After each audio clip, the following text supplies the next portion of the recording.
Welcome back to Defiant Brandon. Welcome back to Accountability. I'm happy to be with you here. Some of you are heading home from work. Some of you, if you're on the West Coast like me, if you're on the East Coast, a lot of you are already home. Um, Sorry, I'm monitoring everything in here. I want you to sit back, relax, because we have a problem. We have another ICE shooting, this time in the state of Maine. And I believe that there's a lesson to be learned from every ICE shooting that people are absolutely refusing to learn. And there's a solution to this problem, and it's really not a radical solution. The world we live in now, people are so obsessed with these radical ideas, radical ideology. When I was younger, it used to be called trying to kill an ant with a sledgehammer. And people have become so hysterical that whenever there's a problem in America, the immediate thought is to take drastic action that we believe will solve this problem. And if you're an adult like me, right? I've been on this earth 40 years. You have learned that usually the knee-jerk reaction is probably the wrong reaction most of the time. And when you get accustomed to fighting for knee-jerk reactions or having knee-jerk reactions, you've pretty much stopped looking at all the options that are at your disposal, and you start reacting hysterically in a hyper emotional way to everything. So we have these people. There's another ICE shooting. ICE is saying that this guy tried to run them over with a car, which seems about par for the course when it comes to illegal immigrants and the people who support them. They interfere with ICE. They engage with ICE, and they feel like they don't have to listen to ICE's rules. But it makes total sense because we have a certain element of our government that is telling these people that they don't have to obey the lawful orders of ICE. So if you have an irresponsible wing of the government that is telling you that you don't have to obey law enforcement, you're going to get more cases of law enforcement having sometimes deadly interactions with the public. Now, before we really get into this, I want to show you guys something. And this is really all just common sense. So I'm trying to help the illegal immigrants who are coming into this country. And I'm going to help them understand a very basic truth that exists within America. See, in America, when something is dangerous, we give you warning signs, right? As you can see on the screen right here, this is an example of some of the warning signs that protect us in this country. You can even find them written in Spanish in many places. Here, you see danger, open excavation, authorized access only, caution, overhead work in progress, notice, no entry without permission. There's even visual aids for these signs to let you know that there's danger or there's a hazard here. Danger, radioactive, right? They even have signs for speed bumps, speed hump ahead, danger for if you need a hard hat to enter an area, warning, this machine starts automatically, danger, high voltage. We have warnings all over this country. If something is dangerous, we have signs that tell you, do not enter that place, do not interact with this machine, do not follow too closely to this vehicle, because if you do, it could end up being a problem for you, right? We have these signs at our disposal. Now, here's my question. If ICE is killing your people, which is what I heard an illegal immigrant say today when he was being interviewed by the news, why do you keep coming to America illegally? If you know the risk, if you know that there's a chance you might have a bad interaction with ICE, why do you keep bringing your stinking ass to this country? You're either ignorant, you either feel like the law that applies to every American citizen doesn't apply to you, or you simply don't value your safety enough to take it into consideration when it comes to entering America illegally. Now, the man who was killed by ICE today, he was an illegal immigrant. He was not a citizen of this country. He came here illegally, but while here, he obtained a work permit and a social security card, which is very easy to obtain in sanctuary states like Maine.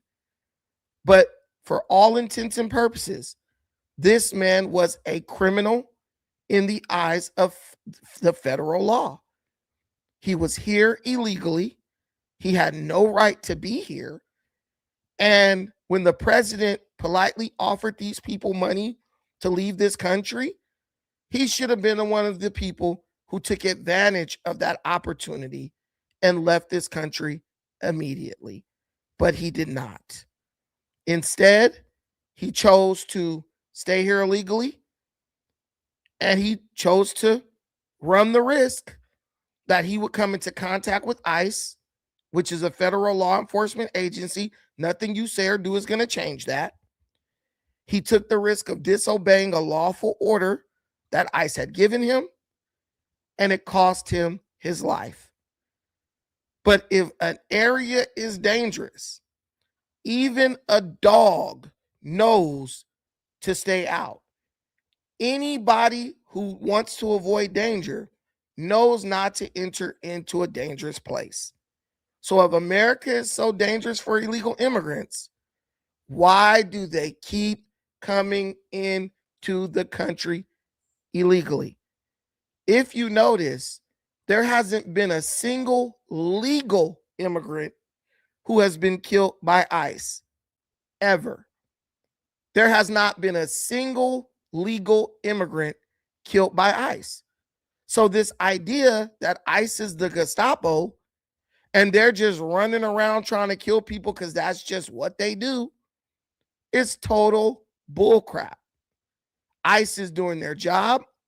People are disobeying ICE and obstructing their ability to do their job. Some people are even going as far as to try to run ICE officers over with their car, whether that's out of fear and they just want to escape. All I know is that even if your intentions are just to get away, if you put the life of a federal agent in danger, there is a very real chance that you are going to end up getting killed. This has been the way it's been in America for decades. You have Black women who are being killed because they're trying to steal out of stores. And when the police ask them to stop and give them a lawful order, they instead choose to try to blow by the police officers in their vehicle, and they end up getting killed.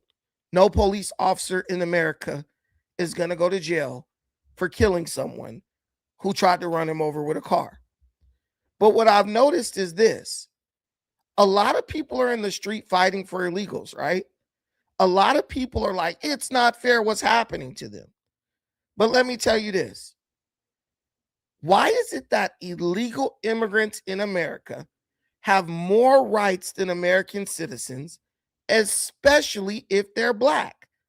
Because Black women are getting killed for disobeying lawful orders. and trying to use their vehicles to run past ICE when they're getting busted stealing.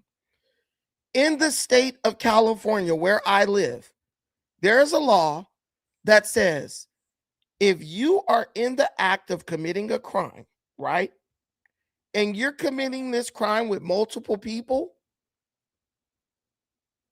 if the police kill one of the people in your party, one of the people you're committing the crime with, you and every other survivor of the band of criminals will be charged with the murder of that person, which means if you are committing a crime, you personally will be liable for every bad incident and or death or homicide that occurs while in the commission of that crime, while committing that crime.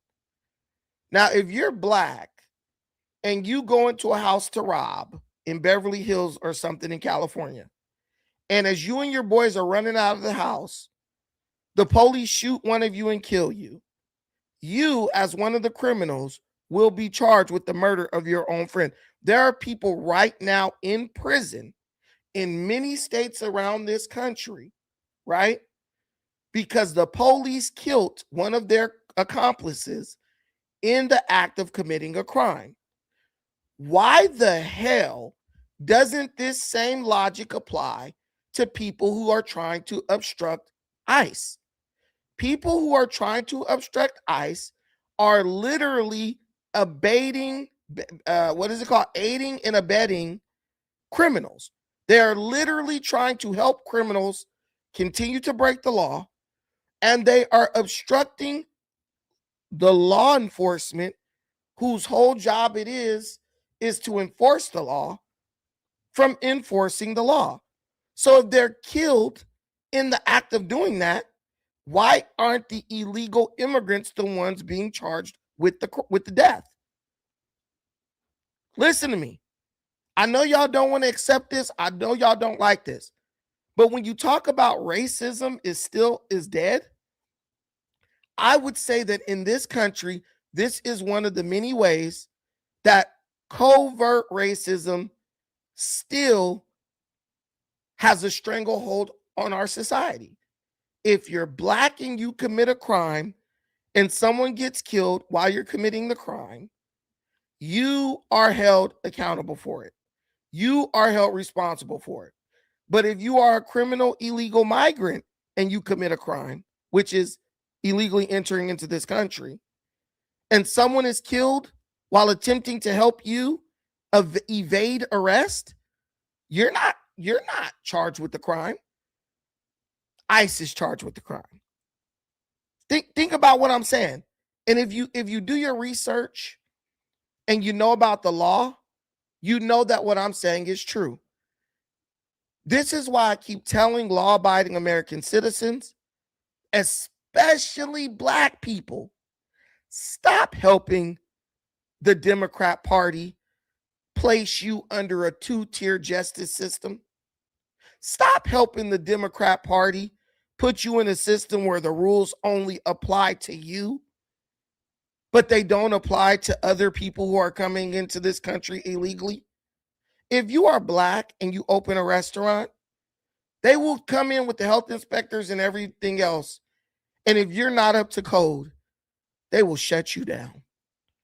The same health inspectors that will shut you down for not having one sink for hand washing and another sink for dishwashing, they will leave your restaurant, walk right over to a Mexican burrito stand, filthy as hell. I've never seen a hand washing station at a Mexican burrito stand. And they will purchase food made with unclean hands and never, ever even question whether or not the burrito stand is meeting up to the health standards of this country. If I'm lying, I'm flying. Why are American people fighting to be placed under a two-tier justice system? Why are American people fighting for a group of people who have never invested anything in this country to be able to cross the border and have more rights than them. I remember when I was 21 years old, maybe I was 22, and my car was hit. I was blindsided by an illegal alien named Angel Martinez on the road in Long Beach, California. Angel Martinez hit me at the corner of Atlantic and Burnett, blew past the red light, knocked my entire hood and bumper off my car. My uncle happened to be in the area. He saw me get hit. He picked me up, and we chased Angel Martinez, which I would never advise anyone to do this. We chased Angel Martinez in a high-speed chase until we cornered him in an alley nearby. We held him down because he tried to jump out of his van and run. And we held him down till the police came. The police arrived. They made us let him up. They put us in handcuffs, and they started talking to Angel Martinez. The first thing we discovered is that Angel Martinez was not a legal citizen, because when they asked him for his identification, he had matricular, which is a Mexican ID. They talked to Angel Martinez for 30 minutes. Then they walked over to us, unhandcuffed us. They said, hey, we're going to let this guy go. And they said, when we let him go, you guys better not pursue him or we're going to come arrest you and take you to jail. I said, but what about my car? He hit my car and then tried to run away from the scene of an accident. This is a felony. The police officer looked me in my eyes and said to me, he said, Mr. Tucker, if we take him to jail, he will be released in 24 hours because we have no way of positively identifying him. And because this is a sanctuary state, we are not allowed to even ask him his citizenship status, and we are not allowed to report him to ICE so he can be deported. So he will do no time for hit and run. He will do he will never pay you damages because he had no insurance. The best we can do is impound his car. And because he's not a citizen, his car is in someone else's name. And that person probably has a driver's license. They will come to the impound, pick up the car, pay $120, and he will be back on the road probably tomorrow night or morning. It was at that point I knew, because I was a young driver. I was paying damn near $100 a month for full coverage insurance for my car, right? It was at that point I understood that illegal immigrants live under a separate set of rules than American citizens. They get away with everything. An illegal immigrant can kill an American person, flee back into Mexico, totally evade capture, and then return back to the country 5 or 10 years later, or even 2 years later, once the case has become a cold case. I'll ask you this question again. Why are you, as an American citizen, fighting for someone to have free reign with zero accountability in your country? Why are you fighting for someone who has never invested a single fucking penny into this country to come into this country and automatically have a more favorable position under the laws of your country than you do? It makes no sense. Anyone telling you to do that, they're crazy. I also have a friend named Bear. He was killed when I was in high school by an illegal immigrant. That illegal immigrant fled into Mexico after blowing his brains out at a Taco Bell that was not even a block away from my school, Juan Rodriguez Cabrillo, and it sat directly across the street from a police station. He was killed by an illegal immigrant. The illegal immigrant fled back into Mexico. Fortunately for us, he came back to America years later, and one of his family members actually told on him, and he was apprehended and put in jail. He was placed in jail, and then he was deported. And I'm pretty sure that the Mexican government did not keep him in jail for killing a Black American person. What I'm telling you is illegal immigration is dangerous, not only for our ICE agents who they are attempting to kill, but also for American citizens. Anyone telling you that it's not, I promise you that they do not live in an area that has a high number of illegal immigrants there. And if they do, those people are working in the service industry. Anyone telling you that it's not dangerous, I promise you that they cannot protect you from vicious, bloodthirsty, cartel supporting illegal criminal alien migrants. These people are not exposed to this problem. Therefore, they feel like it's not a problem. And they will go on TV, in the streets of protest to convince you that the reality that you're living under is not real, that you are just a bigot and a xenophobe who hates illegal immigrants. As a matter of fact, they will fight to protect illegal immigrants from being held accountable by our justice system. And there's no fight needed, because if illegal immigrants were afraid of our justice system, if illegal immigrants were afraid of ICE, they would stop coming here illegally. If I'm afraid of dogs, I'm not going to walk into a yard with a beware of dog sign with a vicious pit bull barking at the gate, because I'm afraid of dogs. And therefore, I don't want to interact with the dog because I don't want to get bit by the dog. They're not afraid. They don't respect you. They don't respect your country. They don't respect your heritage. They don't respect your lineage. They don't respect your history. They're coming to take advantage of the economy you built while they were allowing their economy to be destroyed just so they could receive a couple of peanuts from a drug cartel. This is what we're dealing with. So as I play these videos and I show you these ignorant ass Caucasian people in Maine defending illegal immigrants, fighting to create a two-tier justice system in this country, one where illegals have more rights than American citizens. They enjoy rights that you would never enjoy if you went to their country. I want you to understand the context under which this conversation is occurring. Now, here's Karen.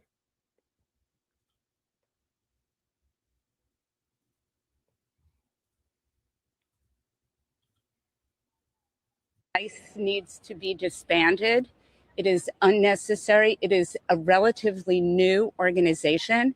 People who work for ICE are untrained, and we want them out of Biddeford, killing people in cold blood. They need to be out of Maine. They need to be out of the United States.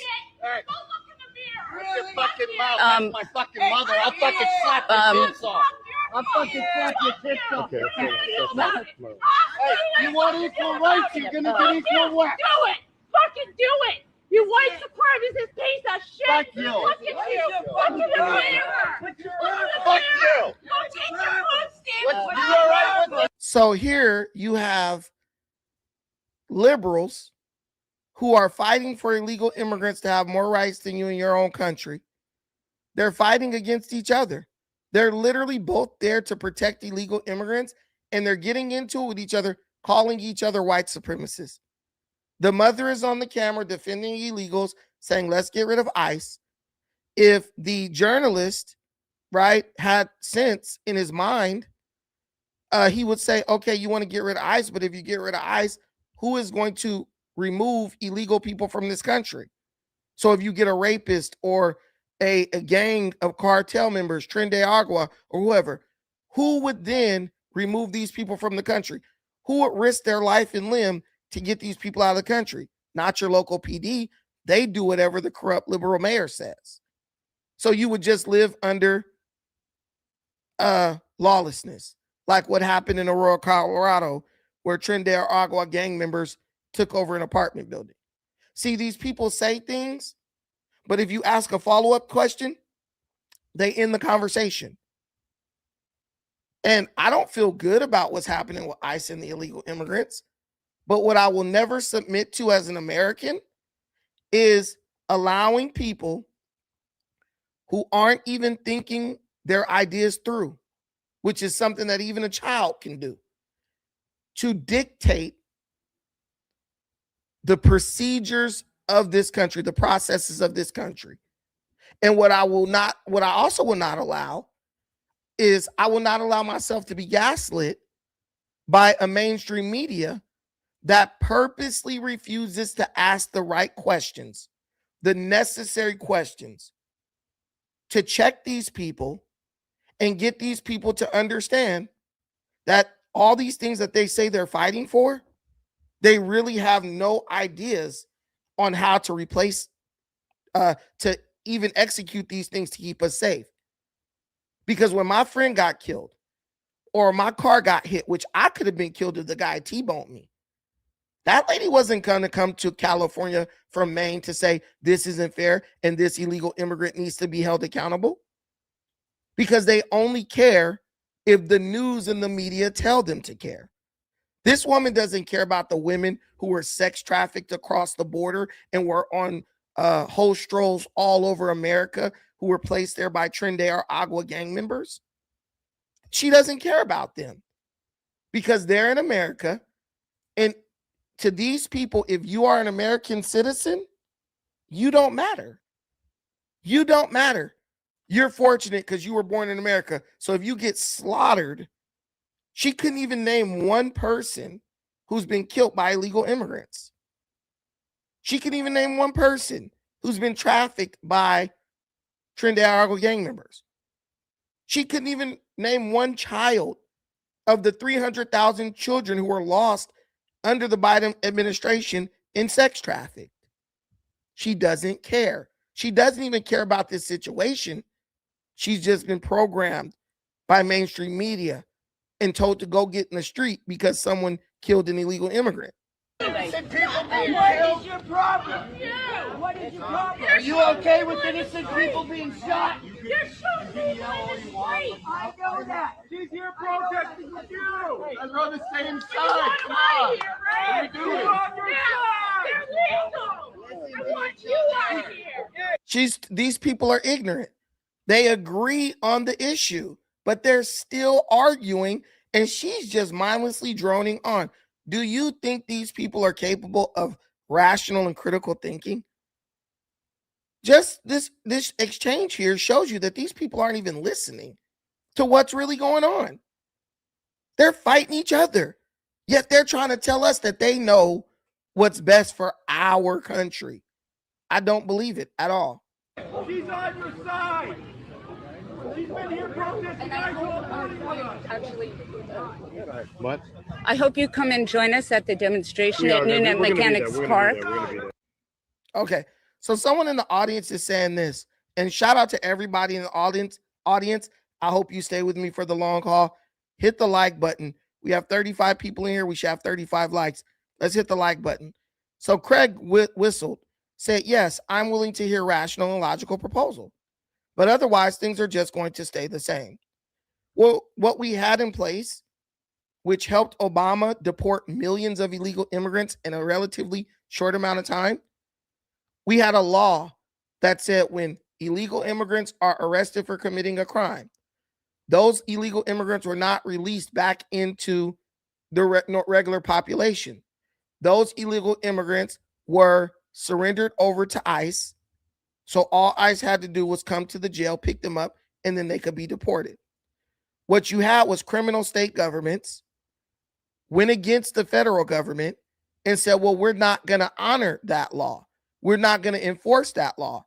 If we have illegal immigrants, slave laborers, basically, who will work for peanuts, who get arrested for violent crimes or whatever, we're not going to even ask them their immigration status. So we will not have to turn them over to ICE or report that we apprehended them to ICE so they could be deported. That created a situation where when the American people gave Donald Trump the mandate to get these illegal immigrants out of our country because they're murdering people, they're trafficking people, they're stealing American jobs, et cetera, Donald Trump was not able to enforce that mandate without going into the cities themselves and picking people up off the street. So when you don't work with the federal government as a city or state, which Maine is refusing to do, right? you run the risk of ICE having potentially deadly interactions with your citizens. This can all be prevented if the government would stop if the state government and city governments would stop obstructing law enforcement. They would stop trying to aid and abet illegal criminals and turn these people over when they're arrested, by the local police department. That is a logical, rational procedure. That is a logical, rational process. That is a logical and rational law that is already in place. So we don't need any new proposals. A lot of liberals and people just don't think, they think you need to create something to deal with a problem. No, you don't. Donald Trump has not signed a single new bill into law regarding immigration. All he's doing is enforcing the laws that are already on the books. That means that there is a significant number of elected officials, both state officials and even federal officials, who are breaking the law to protect illegal immigrants and illegal immigrant populations, because let's face it, they don't want to lose the slave labor. It ain't about love. It ain't about caring. It's literally, it's literally fascism. And now you're giving the devil exactly what he wanted, because now you have American citizens who are at each other's throats because part of our country, part of the people, a significant portion of our country wants to create a situation where people who are illegally here have more rights than people who are born here, who are legal citizens here. And the other half of our country is like, we're not putting up with this shit. The same way this played out in the UK, where part of the country wanted to surrender the country over to radical Muslim immigrants, and the other part of the country was like, no, we're not having this. And now you have violence taking place in the UK because the people who love their country and would like to preserve their country for their children are literally going to war. Not literally, but in a sense, they're going to war against people who really don't see the value of the country. Therefore, they don't care about the country, right? And I feel like the people who care about the country have a righteous cause, because anyone who doesn't love your country and wants to undermine the peace, prosperity, and progress of your country, they are an enemy of your country. You will have enemies, both foreign and domestic. And these people are domestic enemies of America. They share your citizenship, but they do not share your love for the country you call home. Now, some of these patriots are standing up, man. And before, they've been getting attacked. They've been getting attacked. This is real, by the liberals. The peaceful left has been attacking them, putting them on the ground, kicking them in the head. They even jumped on a Turning Point USA reporter, little bitty thing. A grown man came and pushed her on the ground, and a woman jumped on her and started beating her. She was little, like 5'1". They beat her up. So now the patriots are showing up, and they're showing up armed, because they're like, you have a right to say you hate ICE. I have a right to say I love ICE. But you guys can't keep it at just a verbal exchange or, a peaceful protest. You guys like to attack people who don't agree with you. And that is the environment that the mainstream media and the lying liberal politicians have created in our country. Now, I see both sides. Yes, you're a bleeding heart. You feel sorry for illegals, but it's very hard for me to believe you feel sorry for illegals when Obama was deporting illegals by the millions. You were quiet. You were screaming hope and change and just fawning over Obama. the deporter in chief. But now, because it's Trump doing the same thing Obama was doing, now you have a problem with it. That tells me that your feelings are fake. That tells me that this is pseudo empathy, that you don't really feel the way you say you feel about illegal immigration. This tells me that you are just trying to take advantage of any opportunity or situation that arises that you are able to weaponize against Donald Trump. And for that, I really have no sympathy. For that, I can show no support. That's just the honest deal. This ain't about Democrat. This ain't about Republican, because I honestly believe most Democrats support deporting illegal immigrants, the ones with common sense. But there is a rapidly growing far left wing within our political apparatus that really needs to be confronted and dealt with.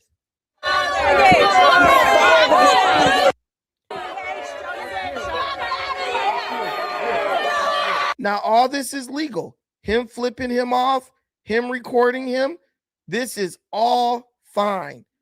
It still falls under peaceful protest, right? Now, tell me, who's going to escalate this situation? You want to fuck me now, big boy? Fuck me now. Come on. Come on, you cunt. Come on. Get out of my face.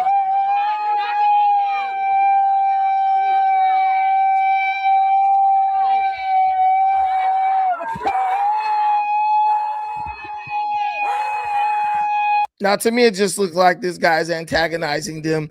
They're antagonizing him. They're going at it with the words and stuff, blowing the blowhorns. Typical stuff that happens at protests and counter protests. Everyday stuff when you live in the land of crazies like I do, California. Back up. Back up. Oh, you're the bitch that assaulted me. So now she's blocking him from getting through. Holding the sign up is not enough. He's walking forward. She's standing on the side of him at first, right? He's walking. She's standing on the side. As he gets closer to her, she stands right in front of him. See, that's obstructing his path. He was walking by. The lady down the way diffused the situation. So this guy continues. Come on. Get out of my face. This guy continues to walk. He turns around. He turns around and he starts walking. Okay, there's a clear path here. He stands there, starts antagonizing them. And now this lady's in front of him, blocking him with a sign. She's obstructing his movement. Oh, you're the bitch that assaulted Nick. You're the bitch assaulted Nick, aren't you? Hey, Motherfucker! Show me your teeth, bitch! She knows what you got there. Your teeth, bitch! So you have other liberals playing like crowd control. They're standing in front of him, I guess, trying to keep him from engaging with this woman, which they don't really have a right to do that. He's only using words. He's not attacking her. They're arguing. Why are you jumping in the middle of it? Give a pass, my friend. I can smell the stench of your head oozing out of your fucking body. You piece of fucking shit. Ugly motherfucker. Clear some space. You can record. Leave me alone. Leave me. Get out of my way. Get out of my fucking way. Get out of my fucking way. Now, they are blocking him. They want to control where he can go.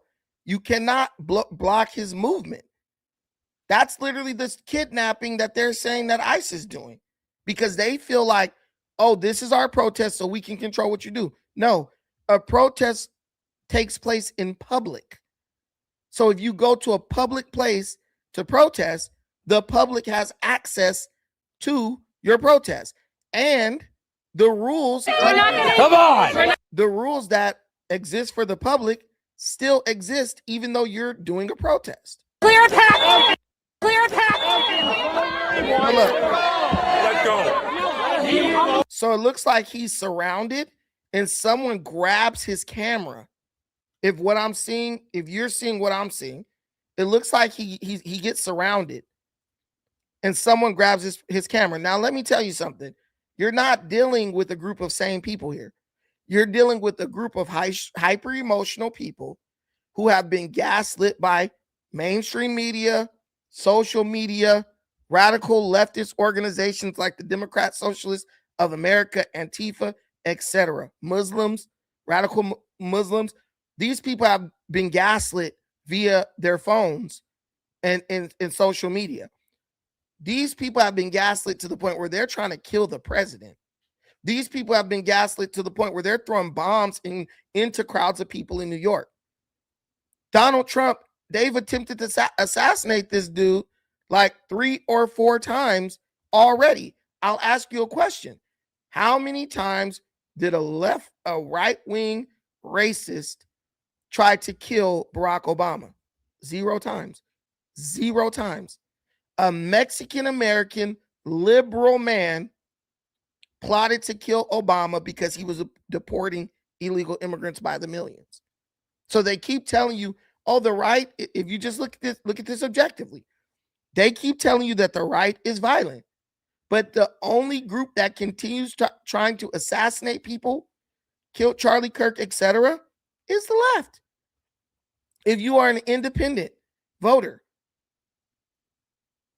the left, far left extremists have attempted to kill and have killed more people over the past, for political reasons, over the past 20 years than the right wing ever could, really. Even if you talk about January 6th, one person died on January 6th, and that was one of the rioters. Since then, how many people have the liberals tried to kill, and how many people have they actually succeeded in killing? Now, so someone grabs this dude's camera, it looks like, and he's like, let go. So you're already blocking him. He looks like he's trying to walk out of this encirclement, like where they've encircled him, and they're grabbing his stuff. Clear attack. Let go. You touch my shit, and I'm gonna fucking sue you too, bitch. Back up! Back up! You are all over. No one's touching any. Please! We're trying to make move! We will. Please! Move! No! Now they've surrounded him, and he's asking them to move. Because I don't know if you could see it. Maybe my big head is blocking you guys. I don't know if you can see this, but this guy's back is up against a car right now. He can't go anywhere. They have him totally encircled. They have him totally encircled with his back up against a vehicle. And there are people even behind him. Now, I don't know how you can say this isn't threatening. We're crazy. We're deranged. We're hyper emotional. We have you surrounded. You're asking us to move. We refuse to move because we're trying to explain whatever it is we're trying to explain. But we're not realizing that at this point, we're a mob. And if they decide to rip that guy apart, they could do it in seconds because it's dozens of them and only one of him. And he's not a young guy. Please move! No! I want to go that way. Go that way.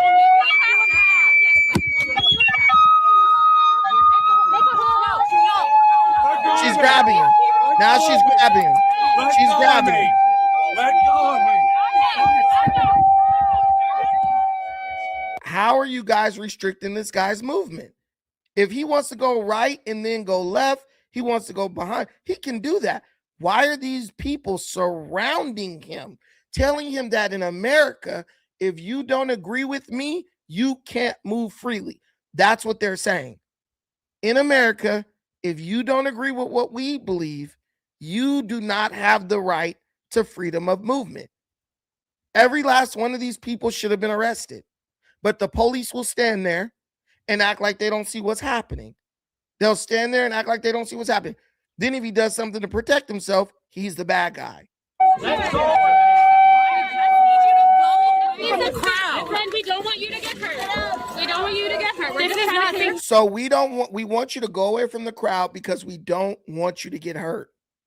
Think about that. Why would I get hurt if the left is the side that is peaceful and tolerant and understanding in the big tent? Why would I be in jeopardy of being hurt for having a sign that supports ICE in an American flag hat? Why would I be at risk of getting hurt? They're literally telling you. That's called being passive aggressive. They're telling you without saying it out straight out, we will do violence to you because you don't agree with what either we will do it or someone with among our ranks will do it, because we're not preaching a message saying, look, no matter how you feel, you don't have the right to hurt someone because they don't agree with you. We're letting them feel like, oh, it's okay to do whatever it takes because Trump. That's their reason. That's their excuse. I don't want to get hurt either. Get your fucking hands off me. Back up. Back up. Get your hands off me. Here this guy goes. Sir, what's your name? This guy's a TikTok guy. This guy with a beard. This is the guy who was so stupid. They asked him basic questions about the United States of America, how the political system works, and some things about the Constitution. He didn't even know, but he's on TikTok with hundreds of thousands, even millions of followers, telling people about politics and political policy. These people are actors, man, and they show up at these places to show their face and gain followers so that they can keep trying to control the narrative for a certain amount of people who are under the sound of their voice. They're nothing but grifters and con artists. Why is he jumping in this lady's face? But when this lady's putting her hands on this guy, he's not even making a single move because he wants to attack this old man. And if he has to use her putting her hands on him and him simply screaming in her face as an excuse, he'll do it. And his reason will be, oh, because Trump. Back up. Get your hands off me. Sir, what's your name? What's your name? What's your name, fucking cunt? Get your hands off. That's why they wear masks. That's why they wear masks. You're lucky it's not Minneapolis, buddy. Oh, yeah, why? Tell me why. You know why. You could fucking drive. Oh, I get come to Minneapolis. Oh, yeah, come through. Yeah. You're fucking on the agitation. This guy's armed. You're lucky it's not This guy's armed. And they're telling him, you're lucky you're armed. So what does it mean you're lucky you're armed? If I wasn't armed, you were going to attack me? If I wasn't armed, you were going to do something to me? That's exactly what they're saying. And that's why I keep telling people, if you deal with these idiots, you need to be armed. Because I need you to understand that these people are ready to hurt people.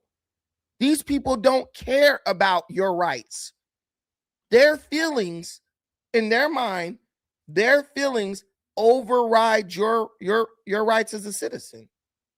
In their mind, their feelings give them all the justification they need to take your life.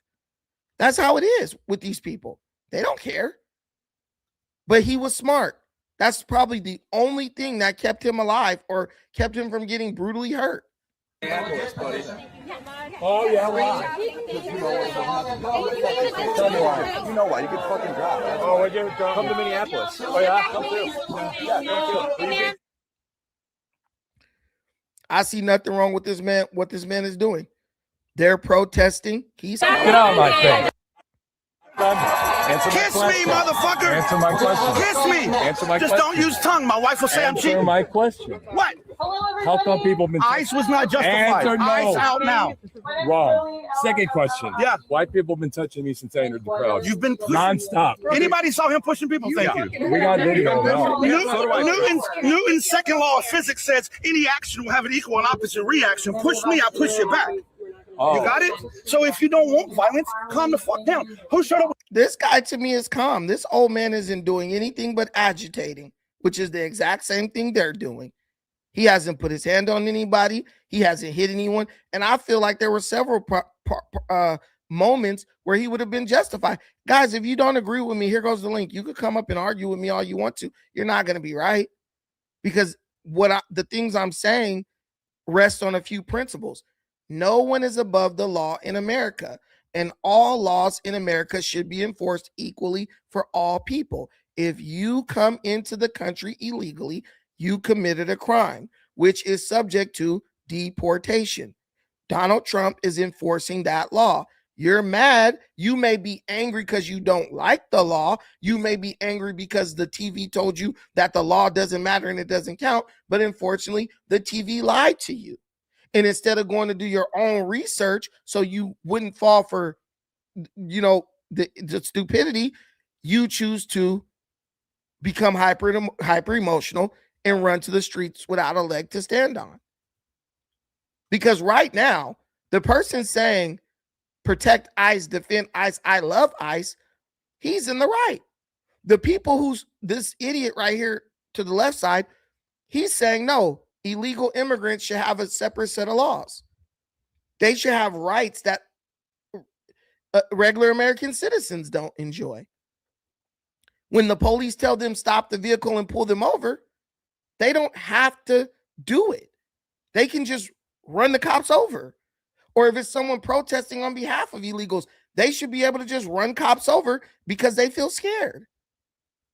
So then we go to a world where just because someone's scared, that gives them the right to do anything because I was scared. It's the same ignorant ass argument that black people used when it came to Carmelo Anthony. He was scared, so he had the right to kill. No, you don't.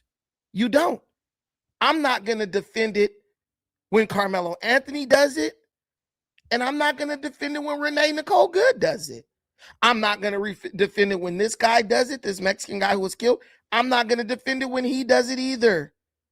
You know why? Because you're breaking the law.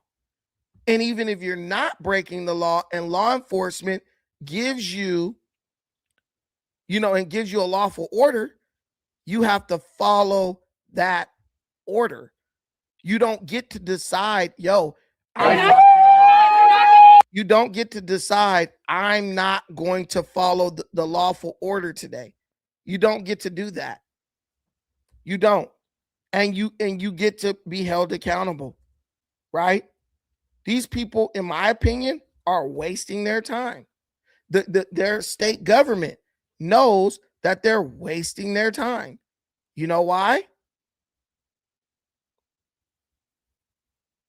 Right?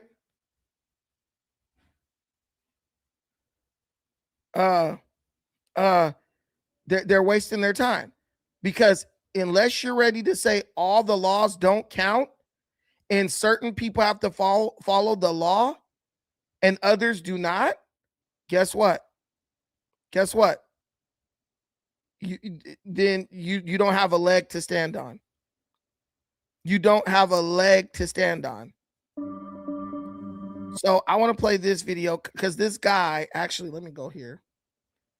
This guy, I want to play the video about the illegal immigrant who was shot in Maine. And he was killed.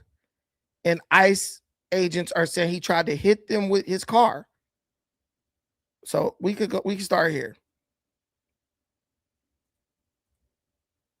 This is New on 5 tonight. We are getting our first look at the man who was shot and killed by federal immigration agents in Maine. His killing today becoming the flashpoint of outrage tonight. Huge crowds marching through the streets of Biddeford, Maine, protesting that man's killing as ICE tonight is telling its side of the story. Our Emily Maha live in Biddeford with the shooting making national headlines. Emily. Well, Ed, Erica, hundreds of people gathered just down the street from here downtown, demanding justice and walking through the streets. Tonight, a memorial is growing as state and federal agencies investigate this shooting. We are not afraid. Everyone has a right to be here. Everyone has a right to be alive. And no one has a right to be killed. With candles and signs, hundreds in Biddeford marched together as the family of Joan Sebastian Guerrero grieves. The 26-year-old husband and father from Colombia was shot and killed by ICE agents this morning. They're terrified and they are trying to figure out what to do next.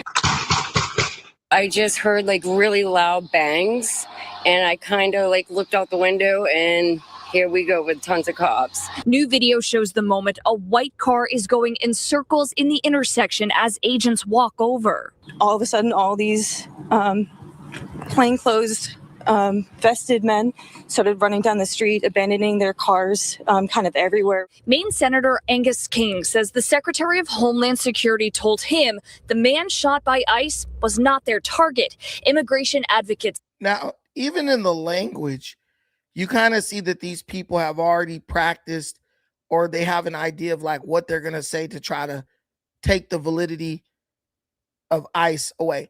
Oh, I just saw these plainclothes vested men. No, you saw ICE agents. You saw ICE agents attempting to pull someone over. Did he pull over? Would he be alive today if he pulled the car over and stopped driving in circles in the intersection? That's my only question. But when you feel like the law doesn't apply to you because you're scared, or you don't have to follow the law because you're scared, guess what? Guess what? You run the risk of getting hurt. You run the risk of getting killed.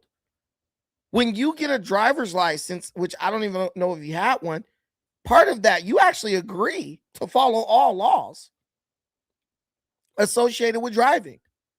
You broke the agreement that you made, because part of that is if law enforcement instructs you to do this or that, get out the vehicle, pull over, you have to do it. That's on the laws of every state, every single one. My question is, why do these people feel like illegal immigrants should live under a separate set of rules? If you're just entering into the room, we are discussing the death of an illegal immigrant in Maine at the hands of ICE. He was killed by ICE agents on July 13th. ICE agents are saying that he attempted to run them over with his vehicle. We just saw footage of ICE agents telling the man to stop his car and get out of his car. He did not listen to their lawful order and instead chose to drive his car around in circles in an intersection in Maine.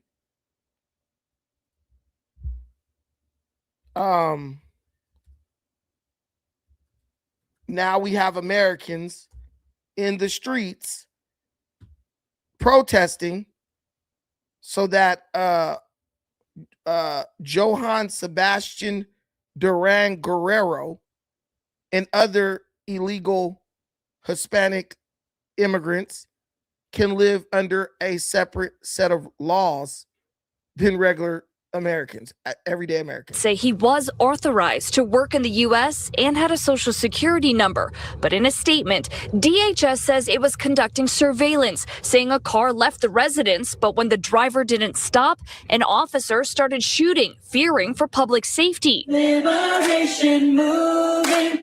Now, hundreds in the coastal city and those who knew Guerrero want justice. I just want to say justice for him, you know.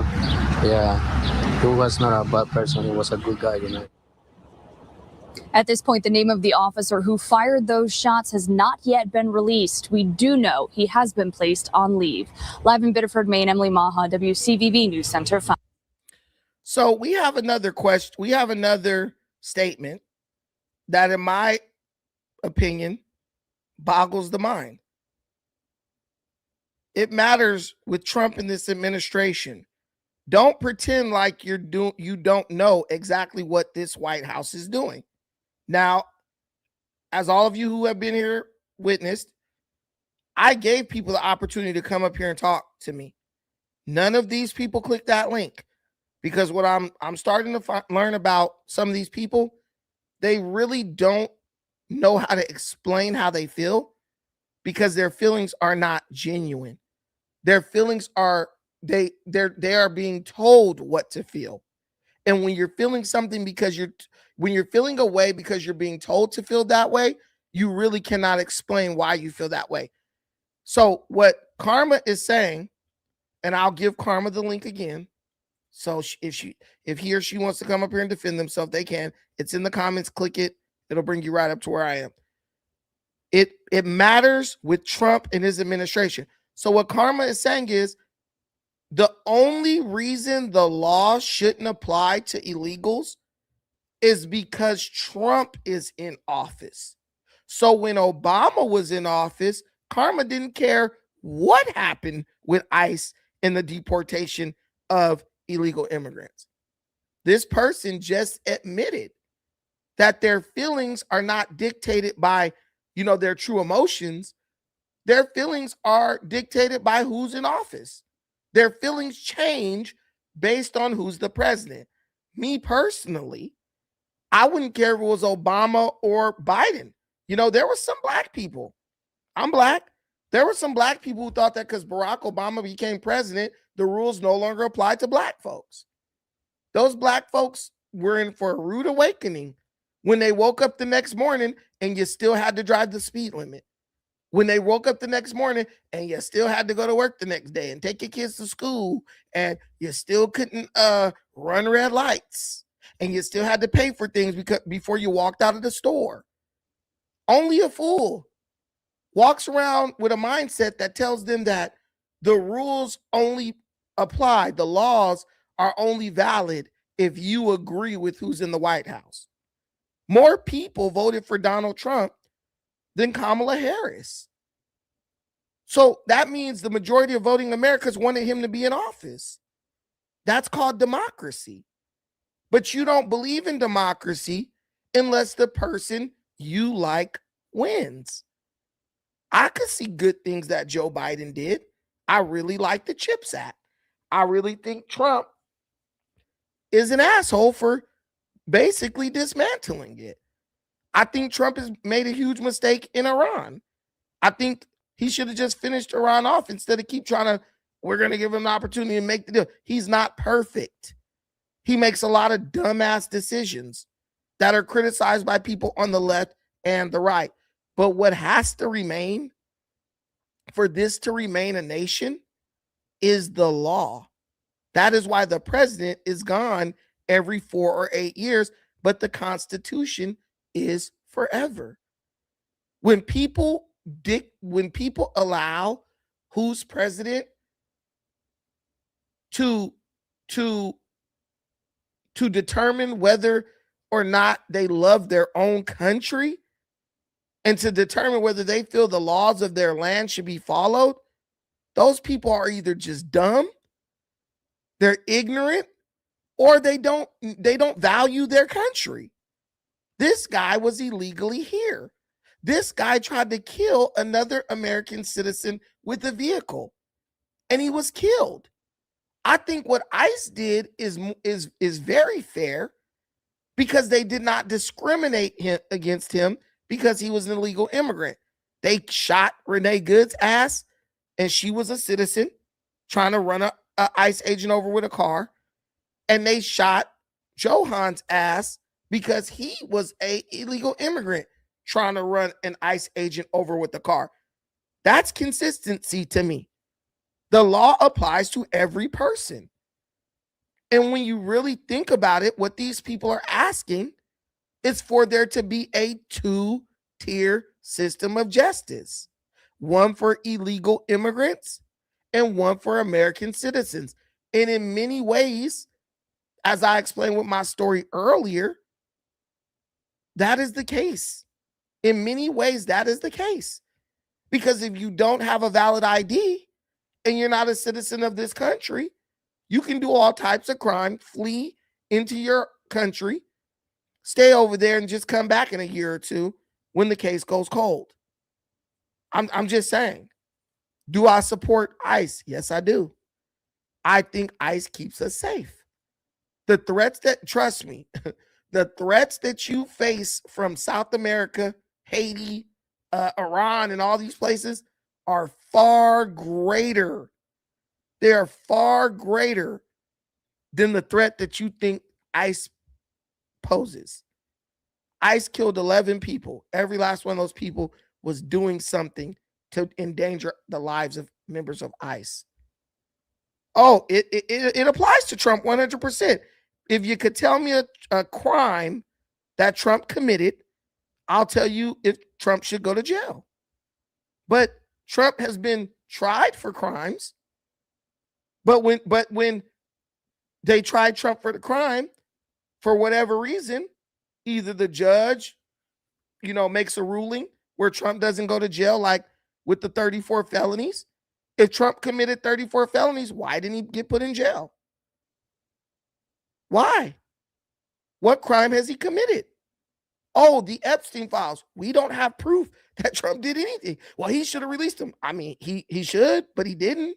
He released millions of pages. But from what I learned, the people who investigated the Epstein files said Donald Trump didn't do anything wrong and said he was very cooperative. All I know is Trump is the one who actually prosecuted Epstein in his first term. And then he died in jail. Trump is the one who actually got rid of Epstein. So if you care about the people who were victims of Epstein, you should be happy that Trump got rid of him so he can no longer victimize people. And the bigger thing is Epstein was a Democrat. He will not go to jail, Phil me Bowles. I'm telling you right now, you're wasting you're wasting your brain cells thinking that a sitting president is going to be put in jail. He's really not going to jail now because he's probably going to die a little after he leaves office. And two, they have never, a sitting president could blow somebody's head off. He will not go to jail. I promise you that. If there's anyone who's above the law, it's basically the president. As far as like, he won't do time for anything he does. I promise you. Because the Secret Service won't even let the president be handcuffed. Donald Trump went and got a mugshot in Atlanta. The Secret Service said, you will not put him in handcuffs. So you think they're going to let him go to prison? So they can have Secret Service agents walking all over the prison? They would create their own prison and hold him there or hold him on house arrest before they hand him over to a state prison system. Right? See, Big Flowers, you're just being immature. I don't know why people have to be immature, but I'm giving all of you guys the link. I'm a very fair-minded person, and I'm just telling you, how does getting rid of ICE or abolishing ICE make us more safe as Americans? Especially with what we have going on over in Iran right now. You're going to put our entire country in danger over the death of one illegal immigrant who could have avoided all danger by not bringing his ass to this country illegally. I'm telling you guys, there are signs that warn you, beware of dog. If you're afraid of dogs and you don't want the dog to bite you, right? Why would you go into the with the warning sign? You see what's going on. You see there are deportations. Donald Trump offered people money to self-deport. Hey, man, I'm going to go back to my country for a couple of years, right? And when Trump's out of office, I'll come back. People like Big Flower, MAGA has lost all humanity. You don't define what humanity is. Because I don't think someone has lost humanity if they don't want people to come into their country unvetted, right? We don't know who these people are. People who have been released from prisons and mental institutions in third world countries, and they're killing Americans. You could say whatever you want. They're hurting Americans. And I promise you, they've killed more people than ICE has. And those people were of no threat to them. The people who are truly heartless are the people who say, because of my political ideology, I can't even allow myself to feel bad about Americans who were slaughtered by illegal criminal aliens, right? Who should have never been in this country in the first place. A grown man from El Salvador or wherever, he's making a choice to come into this country illegally. Little Jocelyn Nungery, she didn't make a choice to get brutally murdered and mutilated by illegal immigrants, right? Lincoln Riley, a mother, she made a choice to go for a jog. She didn't make a choice to get brutally raped and murdered by an illegal alien immigrant. You guys literally, like if you use your common sense, you are literally sacrificing Americans to this god of like criminality and illegal immigration.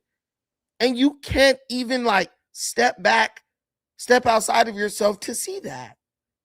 It's not right to think you're safe in your own country and then be viciously raped and murdered by someone who's illegally here, who doesn't have to be here. That is why America said we got to get these people out. These people need to be vetted. We are following the latest on a deadly shooting by ICE in Maine early this morning. A 26-year-old man identified by neighbors to the Portland Press-Herald as Juan Sebastian Guerrero was shot dead this morning in Biddeford, Maine. Senator Angus King said he spoke with Homeland Security Secretary Markwayne Mullin about the case. King said Mullin initially told him that Guerrero was the target of an arrest warrant, but then King told Fox News that Mullin called him back later in the day to correct the record, that Guerrero was not the target of the warrant, but had been given orders to leave the country. King also said he was told that Guerrero had, quote, weaponized his vehicle, unquote. But a statement from DHS released this evening does not actually make that claim, instead saying, quote, the vehicle attempted to flee the scene, and fearing for public safety, an officer discharged his weapon. Immigrant rights groups say Guerrero was authorized to work in the United States, even had been issued a social security number. This is the second deadly shooting by a federal immigration agent in less than a week, and the second time the person who was shot was not even the target of the raid. And the second time the official story from DHS has either changed or at least been challenged. Lorenzo Salgado Araujo was fatally shot by a federal agent 6 days ago in Houston. He was also not the target of the federal officer who shot him. DHS initially said that he had weaponized his vehicle attempting to ram ICE agents. That story was contradicted by multiple witnesses, including one who spoke with MS Now today. That witness, who did not want to be identified, told MS Now that after the shooting, they saw Salgado Araujo being pulled from the vehicle and bleeding on his right side. This witness says agents handcuffed Salgado Araujo before helping him, and then they say they could hear Salgado Araujo screaming. His son, Ronaldo Salgado, spoke this weekend to my colleague, Jacob Soboroff. We're left without a father. My mom is left without a husband. I mean, no matter how anyone puts it, a life was lost, and it was unfortunately someone who did not deserve it. I just, of course, want to continue pressuring for an independent investigation and for all the evidence to be released. Sean Tier is the local district attorney where this shooting took place, and his office is investigating it. But as of today, he says that the Department of Homeland Security has not even provided him with the names of the officers involved in Salgado Araujo's shooting. Joining me now is Sean Tier. He is the Harris County District Attorney in Texas. His district includes Houston, where Mr. Salgado Araujo was killed.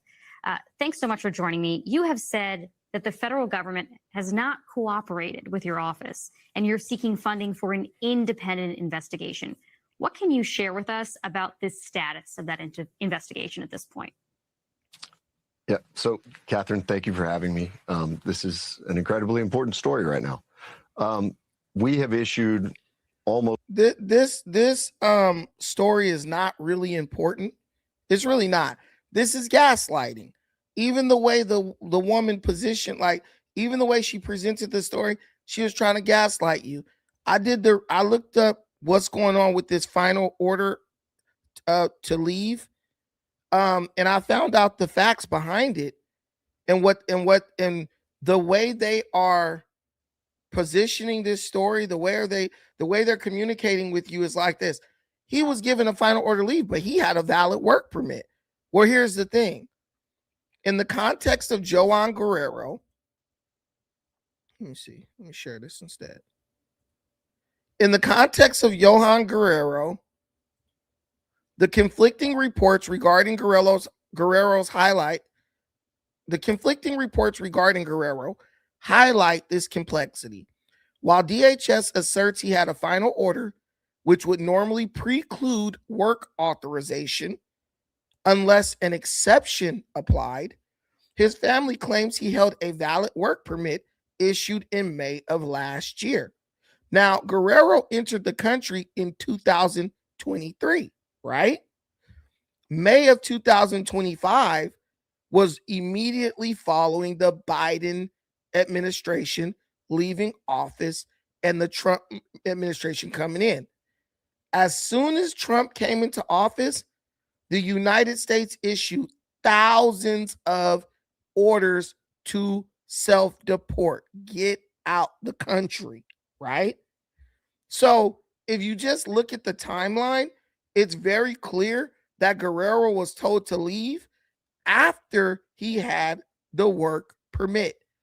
So if you read the rest of this, it says, if a final order existed before May 2025, the issuance of the permit would be highly irregular unless he had been granted a specific stay of removal or qualified for the impracticable removal exception.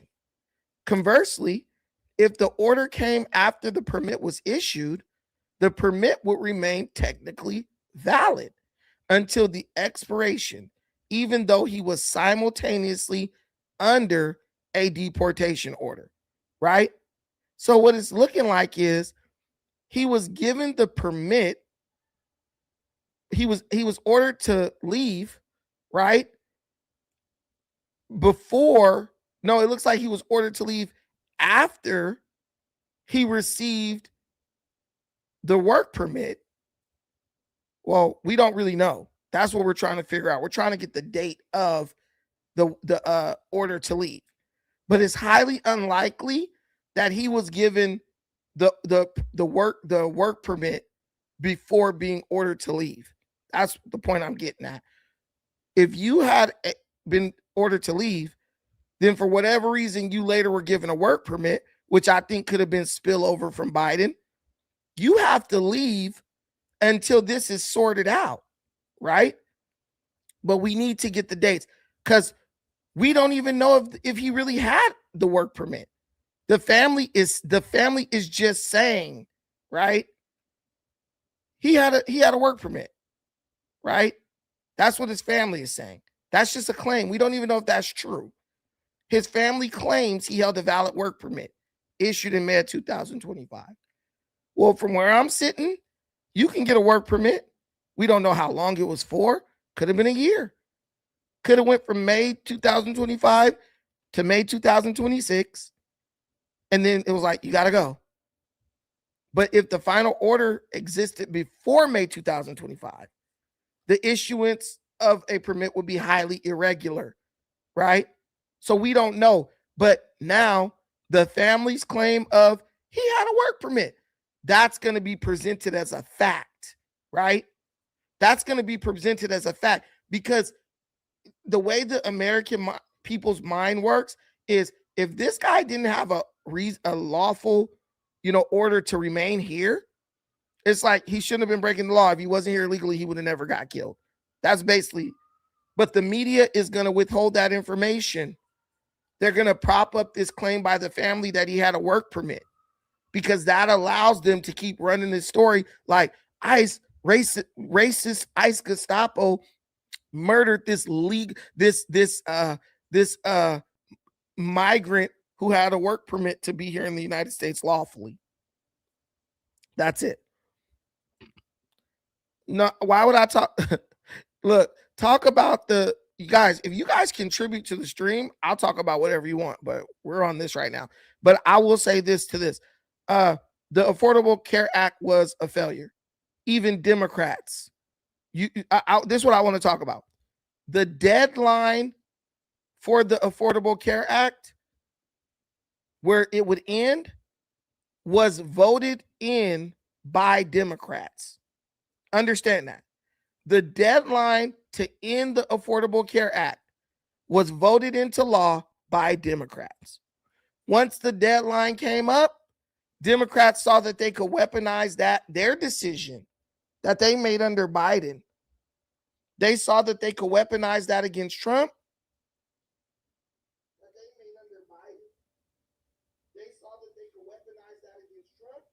Yeah. So they saw that they could weaponize that against Trump. And they played on the ignorance of American citizens who don't do research.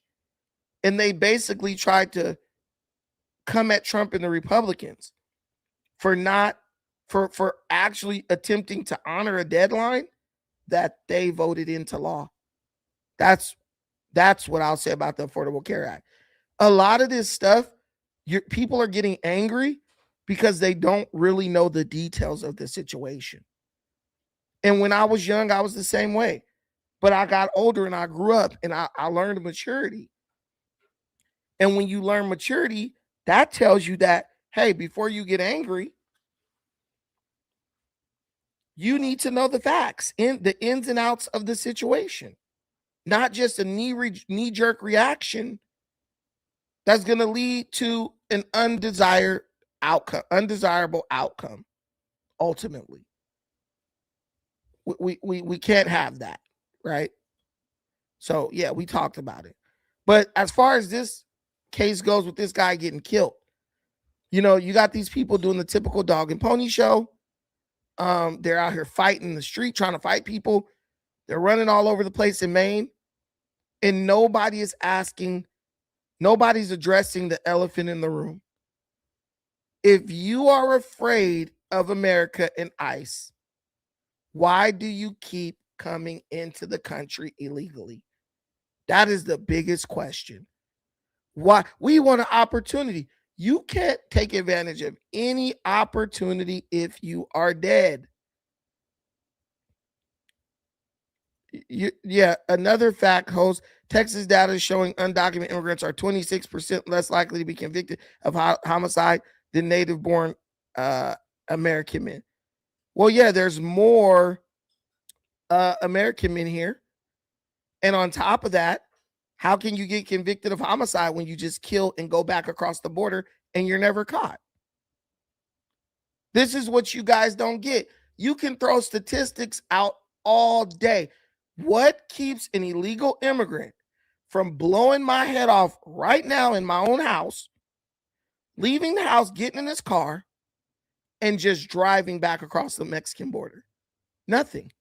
You know, when you go into Mexico, they don't even check you. Like the United States side does not check you when you go into Mexico. They're basically like, oh, you got an ID? Go ahead. Oh, you got matricular? You shouldn't have been here anyway. Get out. They're not investigating. They're not saying, hey, did you just commit a crime? I live in California. I live 2 hours. I think it's 2 hours. Let me see.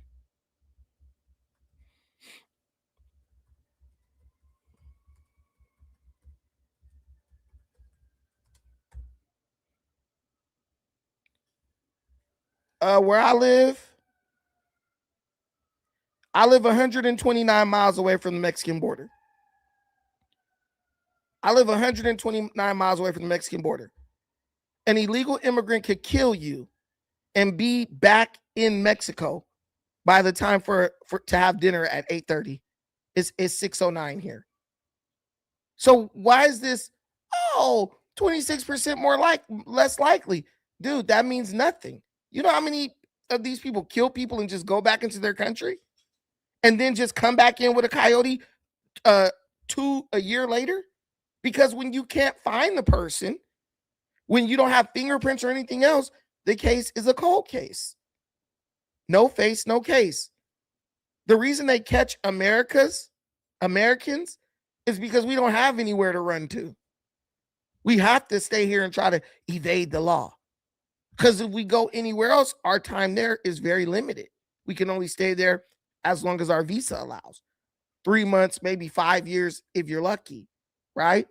And we have to leave with a passport, which they could track us, right?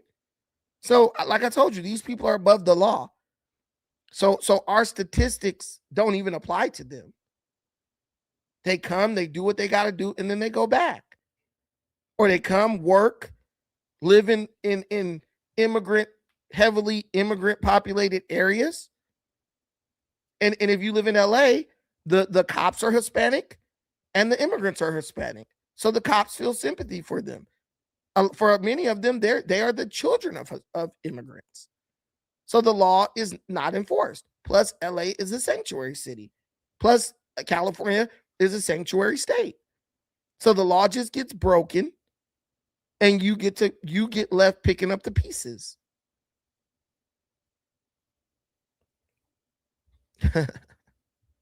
So you could throw as much stats as you want, but I promise you, not a single stat you have is accurately represents what's going on, crimes or whatever that are being committed by the illegal immigrant population. I promise you. No, you're the one gaslighting. You're the one who keeps trying to convince me that someone else who's not a citizen of this country deserves to live under a separate set of laws than I do, or my father does, or my mother does. I'm telling you, and guys, listen, if you just got in here, I gave the perfect example. In California, hold on, let me see if I can do this.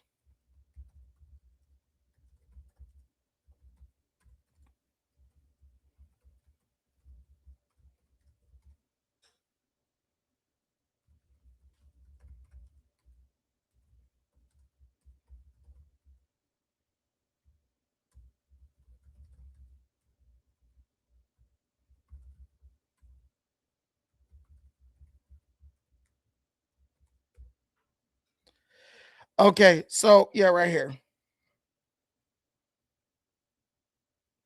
Let me show y'all this.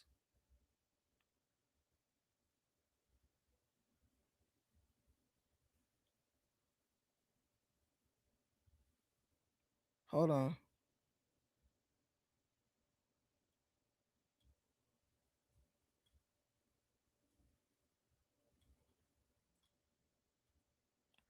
I'm going to tell you right now, I'm going to prove to you that the illegal immigrants live under a different set of rules than everybody else.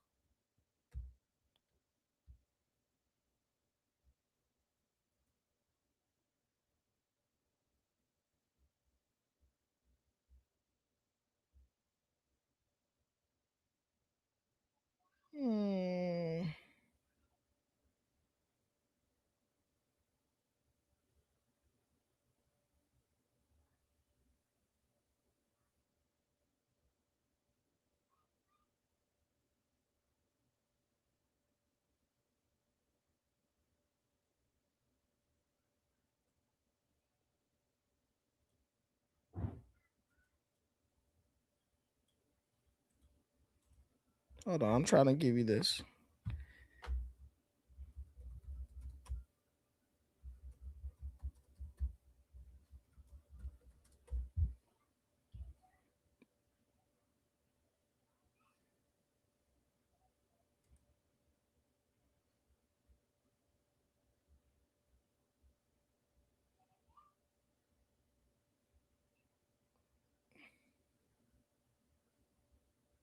Okay, here it goes. So it's called the felony murder rule in California, right? The felony murder rule is a legal doctrine that allows a defendant to be charged with first-degree murder for a killing that occurs during the commission of a dangerous felony, even if the defendant did not intend to kill or personally cause the death. So what that means is if you are in the act of committing a crime and the police shoot at you and they accidentally hit an old lady crossing the street, you will be charged with that murder. Or if you and your friend are committing a crime and the police kill your friend while y'all robbing the house and y'all run out and your friend gets killed by the police as they're running out, they will charge you with that homicide. This rule applies only to crimes considered inherently dangerous, such as robbery, burglary, arson, rape, and kidnapping, based on the rationale that participating in such crimes implies a reckless indifference to human life. Under the doctrine, malice is implied by the intent to commit the underlying felony, bypassing the normal requirement to prove intent to kill or reckless indifference to human life. Liability typically extends to all participants in the felony, though recent reforms in the state like California and Illinois have narrowed this scope to require proof that the defendant was a major participant who acted with reckless indifference to human life or directly caused the death, moving away from the broader proximate cause theory. So that's the law. If you are in the act of committing a crime and someone is killed, you are held liable for that crime. I don't understand why we can't apply that law or that rule to illegal immigrants. You are in the process of committing a crime, being in the country illegally, right? If something happens to you or someone else, I feel that the illegal immigrant should be charged because the police would not even be dealing with you if you hadn't come into this country illegally. And then when, with this guy, they're like, oh, he was, he had a work permit. Why? Where? That's hearsay. His family said it. Where's the work permit? Right? It's just BS. It's BS. And when I'm coming to you, I'm just trying to come to you from a moderate perspective. If you are afraid of ICE, if you are afraid that you will be harmed by an American law enforcement agency, why would you continue to come into America illegally? Why would you come? You do not go into, if you are afraid of dogs, you do not go in a gate with a beware of dog sign, with a dog barking at the gate. And that's just the way my mind, sorts these things. That's just the way it goes for me. And if it doesn't go that way for you, well, you're wasting your own time. I look at you as a lawless person, a person who wants to live in a country with no laws, no rules. So if the immigrant doesn't have to follow the rules because you feel sorry for him, why can't I just walk in the store and take stuff? Why do I have to stop at a red light? Right? Why can't I just go in the car dealership, beat up everybody in the car dealership, take the keys, and go drive off in a new Ferrari? Right? There's an old saying, be careful what you wish for, because you just might get it. Be careful what you wish for, because you just might get it. But guess what? You're not even thinking that far ahead. You're not even unpacking your opinion enough to see that. You're not voting to protect illegals. You're voting to create an environment of lawlessness. You're voting to abolish law and order, period. You want to abolish ICE. Why don't we just abolish illegal immigrants? Donald Trump has proven to you that it's possible because illegal immigration is down to like less than 1%. These people do not enforce the law and then try to play the blame game when the inevitable bad, the results, when the consequences come, right? Everybody's on edge. You could tell somebody, oh, that illegal immigrant wasn't trying to hit you with a car. 3 days later, that same illegal immigrant go and viciously rapes and murders some young girl. We don't know these people. These people haven't been vetted at all. And they need to leave the country and come back in the right way. They understand this in South Africa. That's why they're going door to door, dragging them out. And I think there will be a situation that arises like that in America too. And people say, oh, it's xenophobic political violence. That's the government fault. That's the Democrat government fault. And Republicans too. Because you can't let millions of illegal immigrants come into someone's country when they're asking you, hey, don't let these people come in. You went against the will of the people.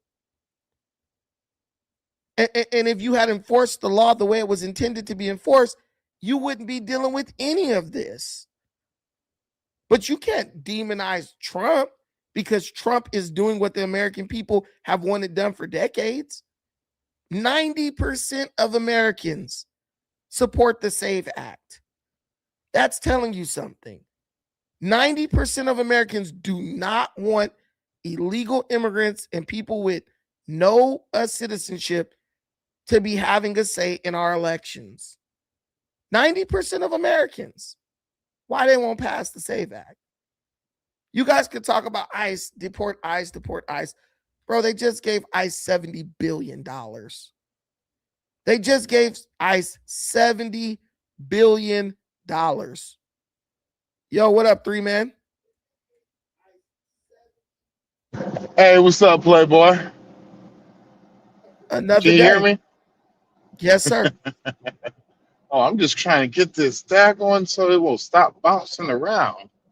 Hold on, let me see if I got it. Almost there. Got it. What's going on, man?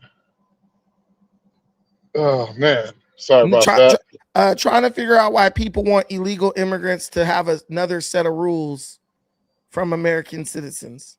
It's rules for thee, but not for me. That's pretty much what it is. They know that. Well, in this case, it's rules for us, but not for them, because they will be held to the same rules as we're held to. They're trying to they're trying to make illegals exempt from the rules that we all have to follow. Go ahead. Well, they already shoot. It's been like that for a long time. Like hell. One thing I love about social media, it has showed you all the BS. You know, like all the BS. Even if I disagree with, let's say, police brutality, it did show some forms of police brutality, which I do agree that, you know, like police brutality is bad, but also the same thing that it showed when it comes to police brutality, it showed the brutality towards the police also. And so, like the same people who complain about the cops not having body cams, it's the same people who complaining about, well, the cops, they have body cams, so all the police brutality that is supposed to be there is not there. So when it comes to the whole illegal immigration situation, right? Look at it, you just talking about South Africa. Imagine if that was a European country, if that was Canada, if that was United States, that would have made global news. Only people that are showing it is the content creators on social media and Fox News. I haven't seen anything being shown on CNN, have you? MSNBC? I haven't seen it. No, not at all. Have you? No. And so it's crazy how how those Black South Africans believe in borders, but these European countries and the Democrats in the United States don't believe in borders, but everybody else believe it. Hell, look at the Dominican Republic. In the Dominican Republic, they're deporting 10,000 Haitians a week. That is the goal, and that is their standard. They want to deport 10,000 Haitians a week plus. because of the fact that this great migration that has happened across the whole entire world is really affecting many people, many countries' economies. And so, if we once you start deporting, just imagine. You remember how they said illegal immigration is not causing no problems. It's not causing the affordability crisis. There was literally a report that just came out not too long ago that showed that the affordability increased 30% caused by illegal immigration. Did you see that?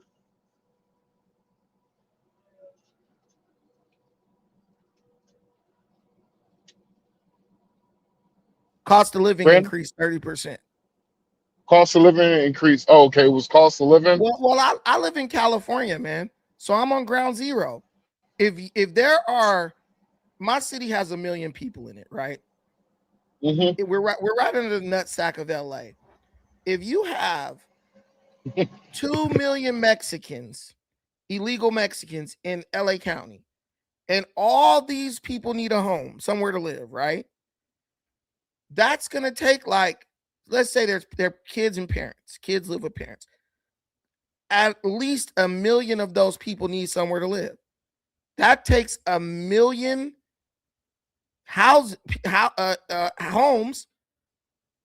away from legal citizens. So then legal citizens, if you look at the population of homeless in LA, bro, they're all citizens. So if you can't say we have this homelessness crisis when you have millions of illegals in California taking up homes that American citizens could be living in.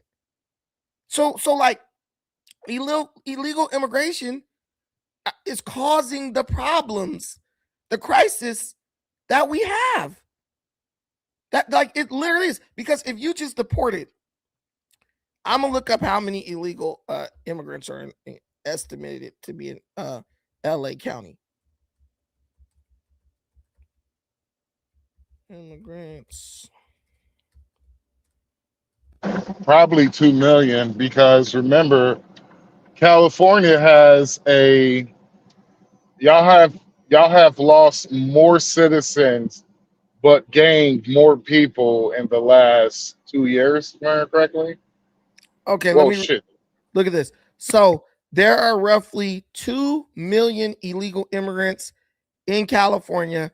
The population includes 123,000 children under the age of 5 years old, living with at least one undocumented parent. 75% of these individuals have lived in the United States more than 10 years. Primary places they're coming from is Mexico, 53%, El Salvador, 12%, Guatemala, 11%. So there's 2 million people here, right? Let's see what the estimate of homeless people in LA County is. Homeless people in LA County.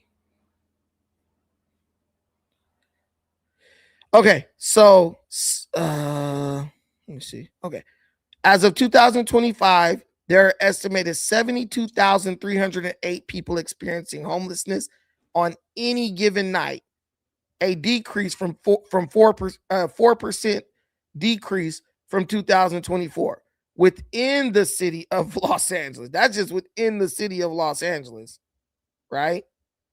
Can you repeat that number again? It's 72,308 people just in the just within the city of Los Angeles experiencing homelessness. And I don't see the number. So it's more than that for the county, obviously.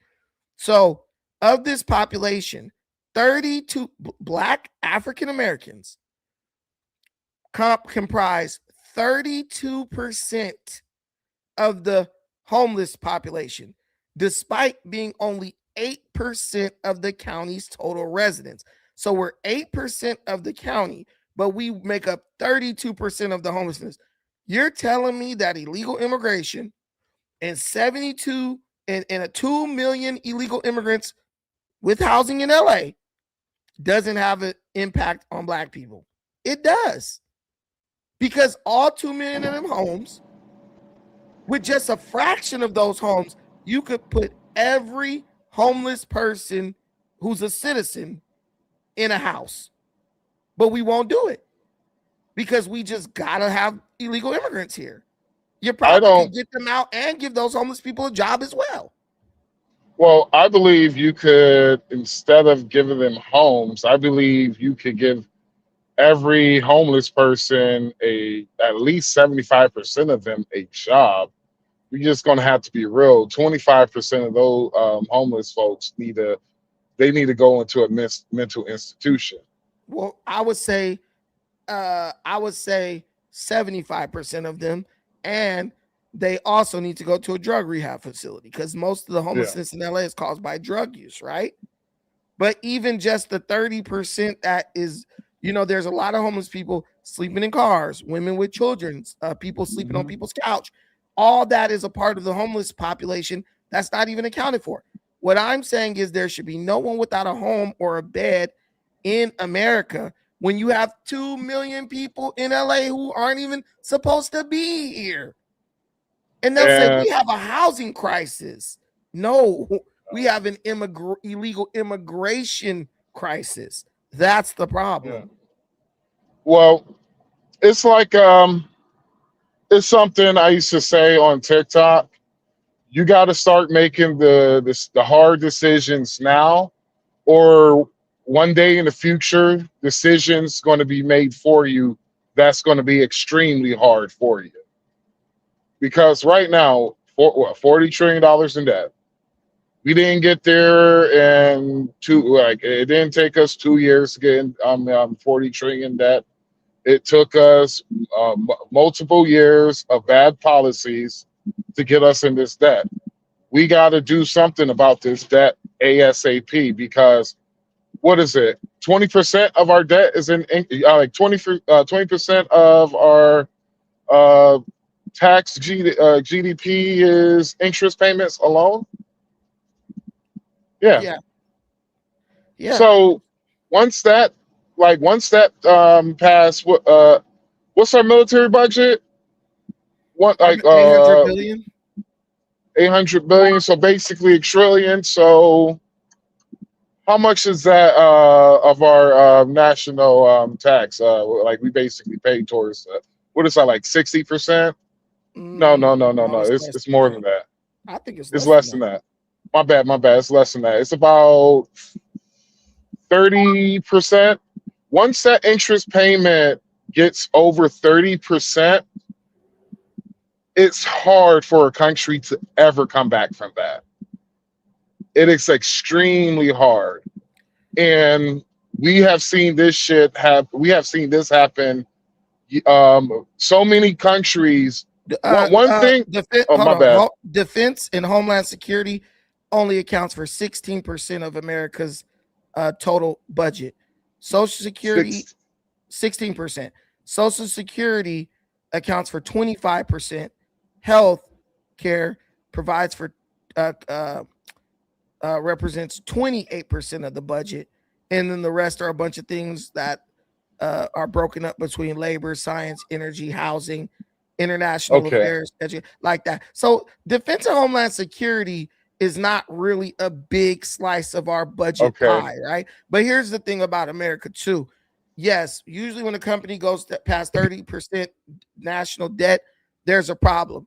The reason why that doesn't really apply to America is because the number one holder, do you know who the number one holder of American debt is? Don't say China. No. I'll let the audience participate. Do you know who the number one holder of American debt is? In audience, this question to you. Who is the number one holder of American debt in the world?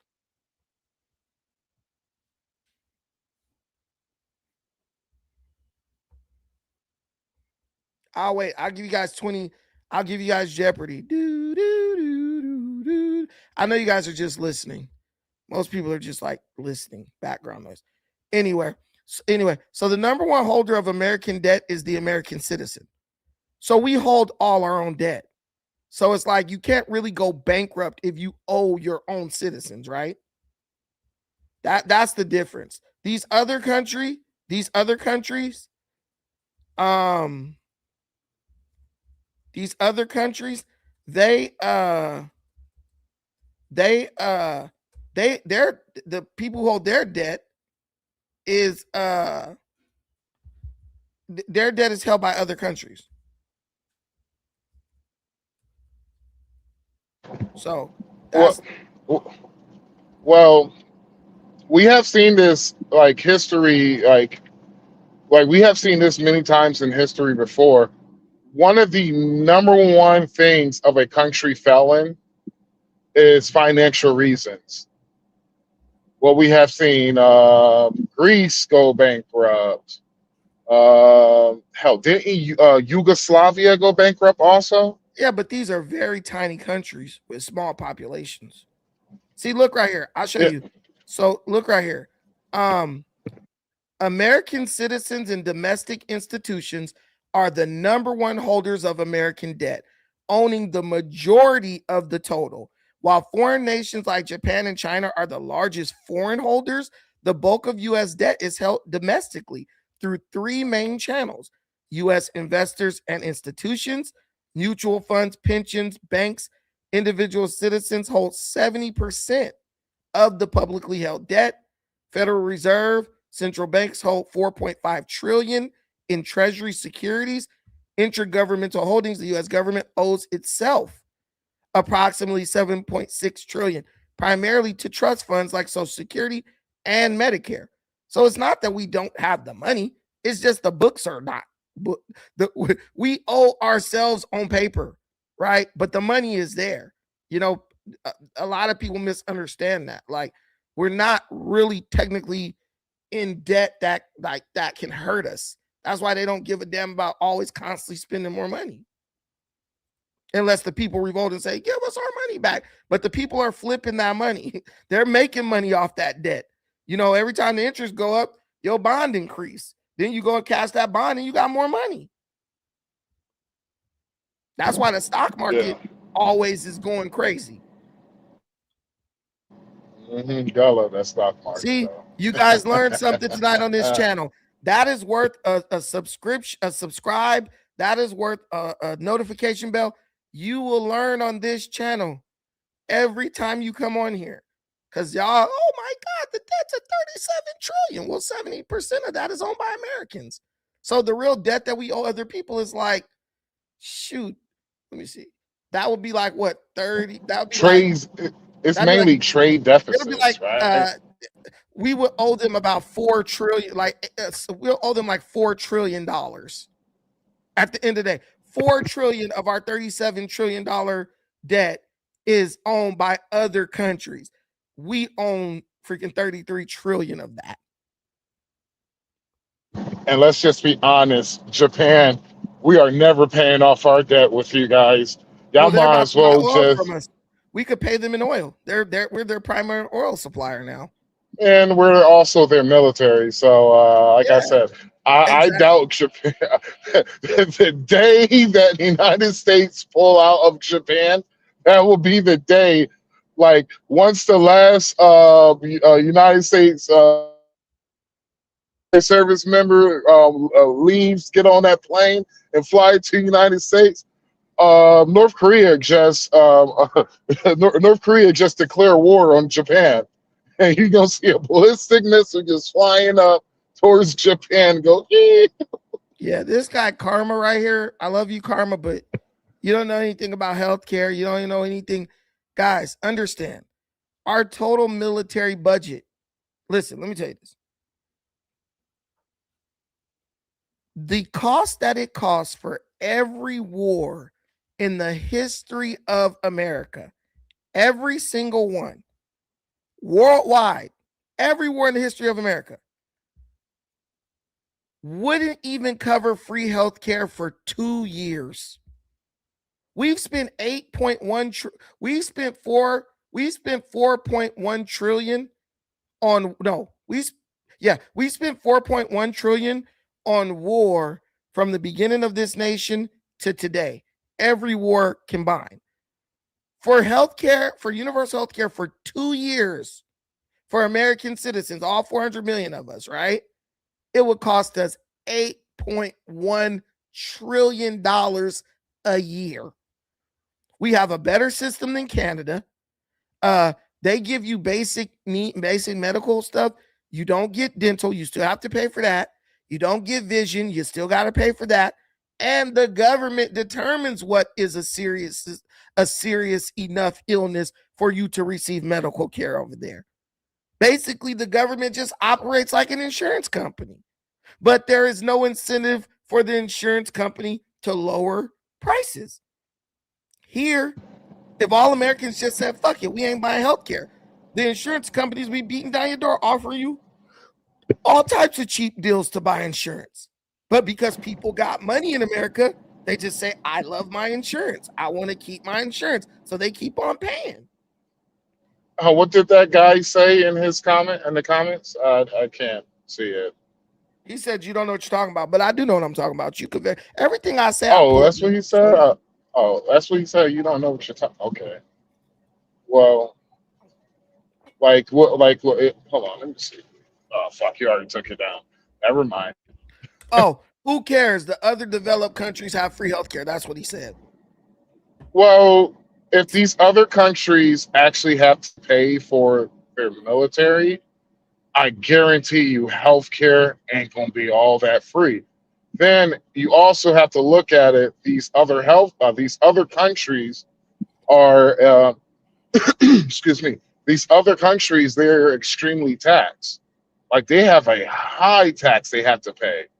When it comes to disposable income, United States has the best and the most progressive tax system in the world, to where the American citizens have the most disposable income out of a majority of all the countries. Bro, there's people who came here for the World Cup, right? They were like, this is the first vacation I took in 10 years. I saved money just to be able to go to the World Cup once in my life for 10 years. Guys, we can spend that kind of money every 3 months if we want to. There's times where I went to Africa 4 times in 1 year, bro. I just want to go. You know what I'm saying? It's like we have more disposable income. We have more access to income. I mean, dude, our unemployment is at lower than 5% right now. So I don't even understand why people are like, oh, I don't have money. Bro, there's a million jobs out here ready for the taking. Let's be real, bro. You're a truck driver, right? Yeah. Say I'm down and out. I don't got a penny to my name. What would be the timeline if I started today? I decided Monday morning, I'm going down to the truck driving school. I'm going down to Debbie Dootson, and I'm going to learn how to tell me how long it would take before I'm making. Okay, I can tell you right now. Let's say you have a clean criminal background. You have everything is good. Don't really have no tickets like that. You could be if you decided on Monday you want to become a truck driver, by Wednesday you will be on your way to early as possible. Wednesday you'll be on your way to truck driving school somewhere in Arkansas or Indianapolis. Yeah, 3 days. I'm in California, so I could go to truck driving school around the corner. There's a bunch of them. Yeah.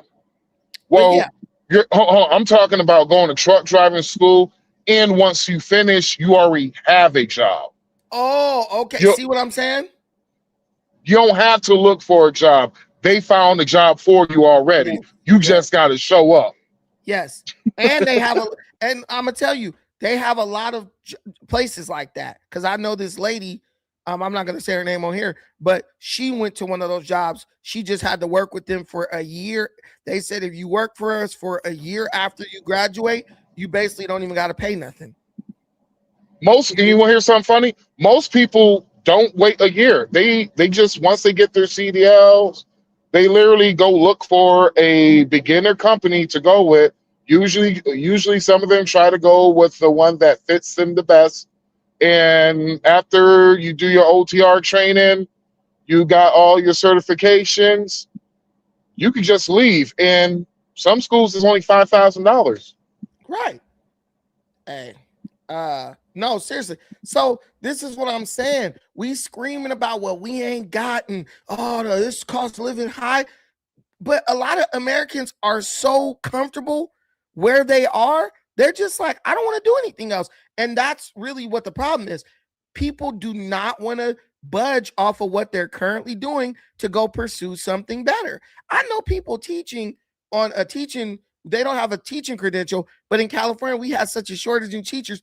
They made it to where like you could be like 2 years into college and you're like, you can get like a temporary credential to go teach out of school, or something like that, as long as you stay in school and you're working towards getting your degree. There are so many opportunities here. We are just incredibly lazy and comfortable to where we're like, I should be able to just go work frying chicken at Church's Chicken and be able to afford a mansion. Hey, it don't work like that. You know what it's called, Brandon? What? You know what it's called? Something my next door neighbor say, my next door neighbor says to me in the Dominican Republic, it's called American privilege. Mm-hmm. Yeah. American entitlement. I American should barely entitlement. work and still have everything. Bro, they have so many jobs out here, bro. I just got an email. Amazon, they got the thing where you fill up the groceries for them to do the delivery. They have a warehouse in Burbank, California. That's about 45 minutes from here. You go up there, you pick what shift you want to work. So you can work up to 16 hours a day if you want to. They're going to pay you $22 an hour. You can work 16 hours a day if you want, but every shift happens in a 4-hour block. So if you just want to go in for 4 hours, you could do that. If you want to go in for 8 hours, you could do that. You want to go in for 12 hours, you could do that. You want to go just run the whole 16. You want to go in the morning for 4 hours and then go at night for 4 hours. You could do that. You literally choose when you want to work within these 4-hour blocks, bro. They are literally giving you jobs. They're literally, dissecting these jobs every type of way just to get you through the door. No one should be talking about, I ain't got enough. I can't, you know what I'm saying? There's plenty So out here. I'm happy where I'm at. See, I'm happy the job that I'm doing where I'm at. But I decided to, look at myself on the market. I barely I was just looking, but because I have a lot of autofill stuff on my Google, it automatically enter my information. I get an email from a company that's offering me $10,000 sign-on bonus just to drive for them. On top of that $10,000 sign-on bonus, once I've been driving in for about for a whole entire year, they're going to give me another $1,000 sign-on bonus. And $10,000 sign-on bonus. And on top of that, it's a 30% increase in pay that I'm getting currently right now.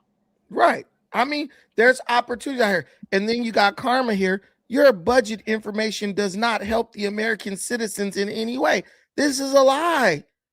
Stop looking. You're looking at your oh, I don't care. I'm an individual. It does, because most things people do. Look, most people don't know this type of stuff.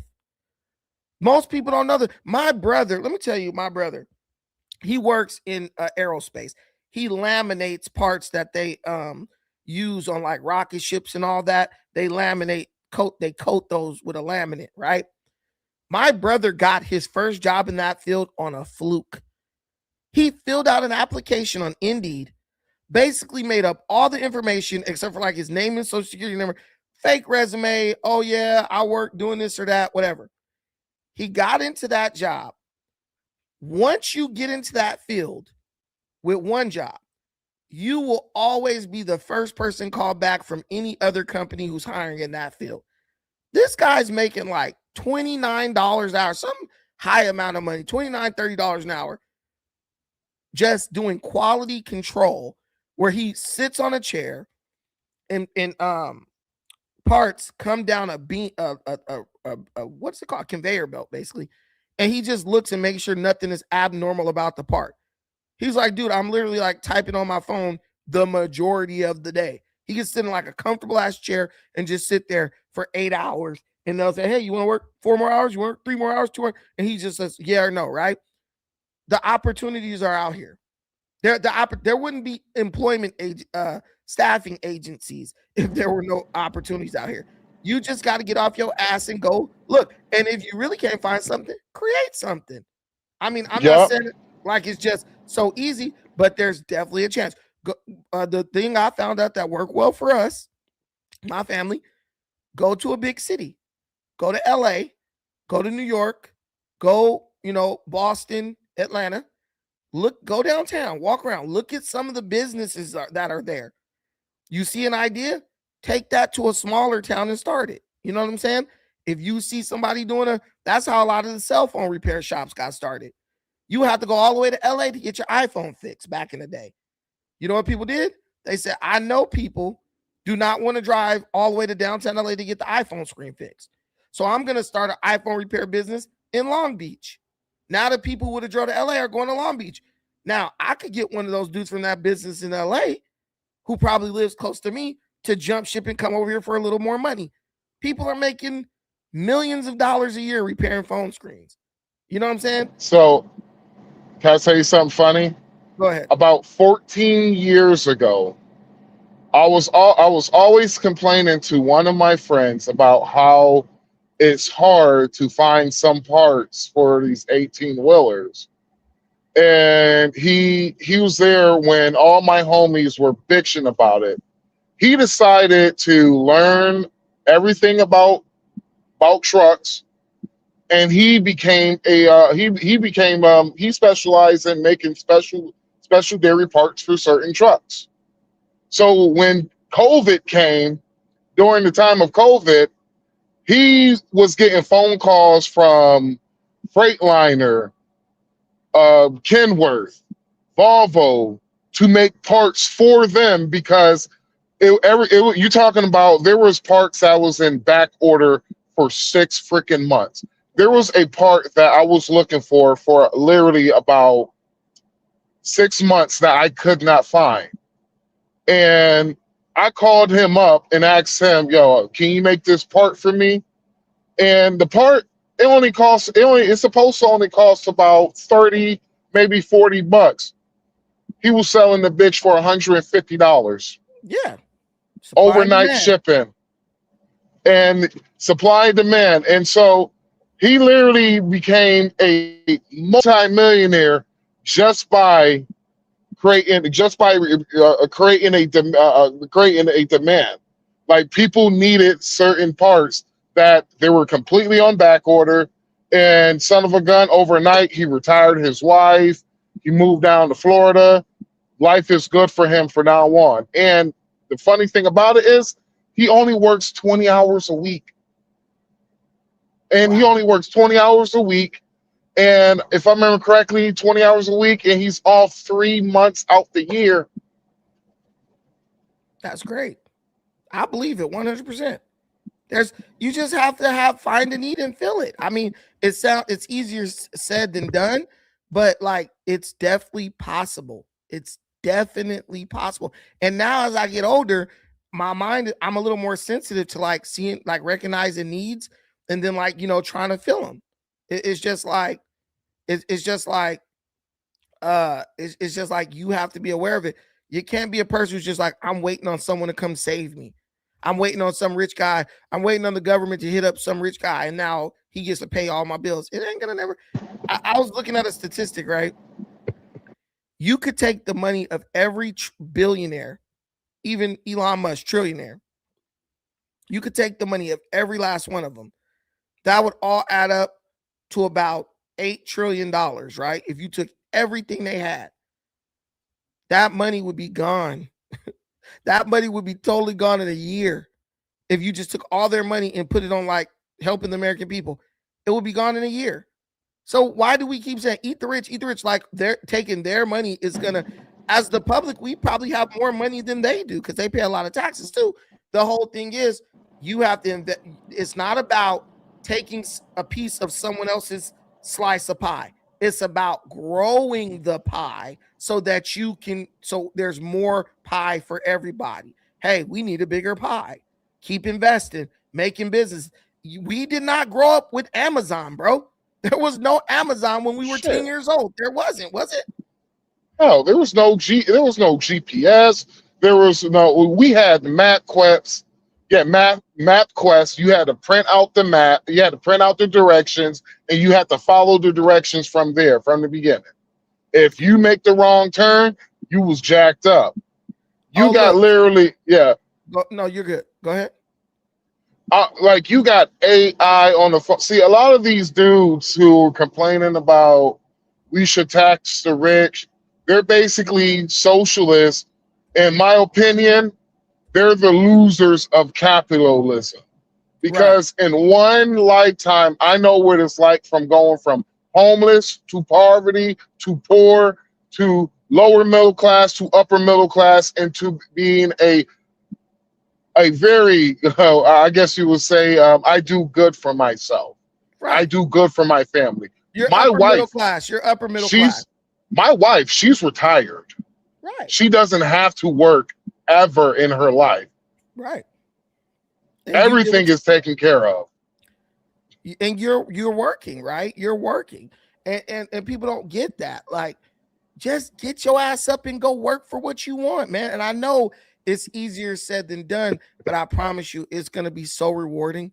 You're going to feel so good about saying, you know what? Look what I built. Not complaining. Karma, you just coming with a bunch of excuses. Oh, 2% taxes. You too busy worried about counting a rich person pockets. You need to be figuring out how to fill up your own pockets. See, ain't the rich they want to tax? Because let's just be real. The rich folks, they got lawyers for this ish. They will figure out new loopholes. What it is, it's like when Biden decided we're going to increase the IRS, or we're going to hire 80,000 agents, right? There's how many ultra rich people? There's like only 3,000 rich folks inside the United States.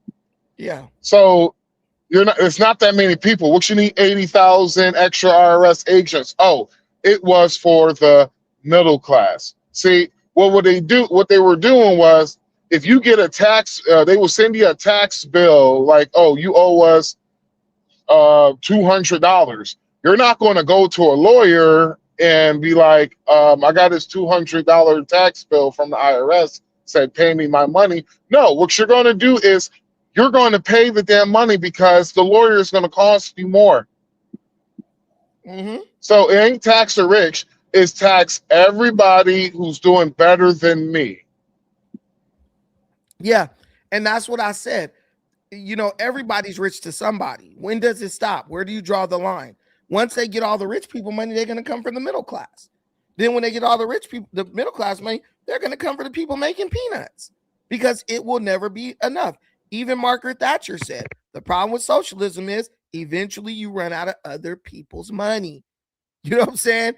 Everything is about take his and do for me. But once he says, F this, I'm not going to make any more money, so you guys can't take any more money. Or he figures out a loophole like moving to another country, getting citizenship. Guys, don't ever forget, citizenship anywhere in the world only costs about $200,000. And these countries would love to have Jeff Bezos. Trust and believe that. And America could not say, F Amazon, we not dealing with them no more. They can't do it. Amazon is all up in Africa and everywhere else. So you should be thankful that these companies were started in your country so they could provide you jobs and all. Yeah, you should be thankful. Look at the Dominican Republic. They created a new visa just because folks from the United States is going to the Dominican Republic. Right down the street. It's crazy because where I'm at in the Dominican Republic is I'm in the middle in the mountains and everything like that. I love the mountains. Yeah, I love the tropical. In the Dominican Republic? Or are you there right now? Yeah. I live in the Dominican Republic. I just work in the United States. Okay, smart. Yeah, I like that. Yeah, I'm more in the United States than I'm in the Dominican Republic because I work a lot. Okay. So when I go, whenever me and my girl, we go to the beach house, which is right there outside of Punta Cana, it ain't shit to see $1 million home. It ain't shit to see like $2 million, $3 million home. There's some beautiful homes out there in Punta Cana, and so it ain't like it's the Dominican people. It's their homes. No, they're more likely people from England or people from Canada or United States. It's rich people, it's rich folks' property that they're like, you know what? We're just going to come here. We're just going to enjoy our lives here. And so what you're starting to see what's happening is there's billions of dollars investment right now is going into the Dominican Republic right now because of this socialism wave. And so that's the reason, one of the reasons why I'm starting to invest in logistics in the Dominican Republic is I'm already seeing what's going to happen because Canada, they're still going to be far, they're going to keep going farther left. And so we're just going to grab more Canadian citizens, and what's going to happen is I'm just going to make more money off of, I'm just going to create a business for these people that are coming down here. Yeah, that's the reason why. That's what you got to do. You got to, because you're thinking about making money. Like me, I have a big piece of land I own in Africa. Here's some more corn growing. I mean, look at, but on this side, no. This is my side too, right? This is my side. This is when I first went to buy it. So y'all, we got that high ground. It's looking good, you know. That's the whole thing. People aren't trying to, and we got like a little river. Everybody has. What part of Africa? You don't mind me asking? In Kenya. In Kenya. Kenya. Shoot. Yeah, okay, guys, so this is Ali. These guys work this for is me. Kahindi. And this is my friend is Kahindi. And what is you guys' job for the OAP? We're always here watching all the shamba. No one came here inside to this property. Right. So guys, come back, make a fence, nice fence here would be wonderful, and the shamba is still nice. We got these guys overlooking everything. And this is Kahindi. And Kahindi's like, we're sending Kahindi first and everything to make sure we don't get bit by snake. But he knows where all the, and this is Amos with the yellow shirt. Look at Amos looking fresh with the sunglasses. Mona from Malindi, the owner of Mona Transport Services. If you want to be touring in Malindi and Marafa, Shamba, everywhere, this is your solution here. This is the first person you call when you need to get somewhere in Malindi. Reliable, quick. Yeah, but so, you know, we got more stuff. We got more going on there now. But this was a couple years back. But everyone's been convinced in America of like what they can't do. You can't do this. You're too broke. Bro, I'm not rich. But when I came up on some money, I went and invested it. You know, I said, I want to buy something. I want to have something, you know, that increases in value. And if I ever have a major expense, I don't got to say, oh, let me go take a loan out. I could sell it. I've done it. I've sold an acre of this for $12,000 because I needed some money, right? But it's like, that's how you know, your investments, you know, you have to invest your money in certain things that, you know, they increase, you know, they gain value over time. A lot of people just don't want to do that. They want to, quick question. I got $5,000. Let me go spend it on a new TV and stupid shit, you know? I did that back in the day. I was stupid as hell. When you're young, yeah. But quick question. You ever heard of, oh God, is it palm oil? Yeah, palm oil. Yeah. Yeah, it comes from palm trees, right? Yeah. Are you gonna be growing that in Kenya? No, there's a lot of people growing palm oil, making palm wine. A lot of people are doing the palm tree with the palm oil and the palm wine business.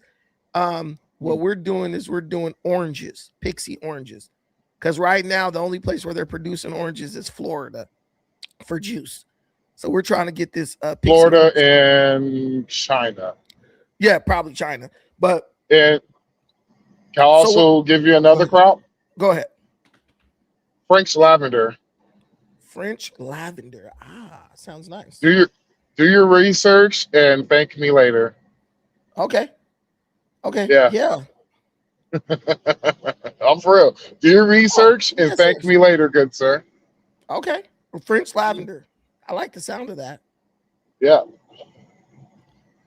Okay. Yeah. But guys, listen, I'm gonna have to wrap this one up. Thank y'all for coming in. I don't know what's going on with my views, bro. My views were like at like 400 people watching per live, and now I'm down to 18 people watching. I think YouTube is kidding me. Something I did must have did something they don't like. But we have YouTube is very fickle because I'm pretty much in the I guess you will call it, I'm on the dark side. I'm on YouTube's bad side now because I'm like, my views are, well, I do a lot of on raw, unfiltered, content. So I don't, in certain words I know not to say, but when it comes to all the other words in the alphabet, oh, I'm saying them bad boys. Yeah, I'm trying to figure. Guys, do me a favor. Everyone who's in here in the comments, tell me how you found this video because I have like all new people except for like 2 people. I have 2 regular viewers in here, and everyone else in here is new. Everyone in here, how did you find this video? Did it just come up on your suggestion feed? What made you click this video? That's what I want to start doing. I want to start doing a little survey. What made you click this video, and would you watch another video? I need to start putting that at the top of every stream in the comments. How did you find this video?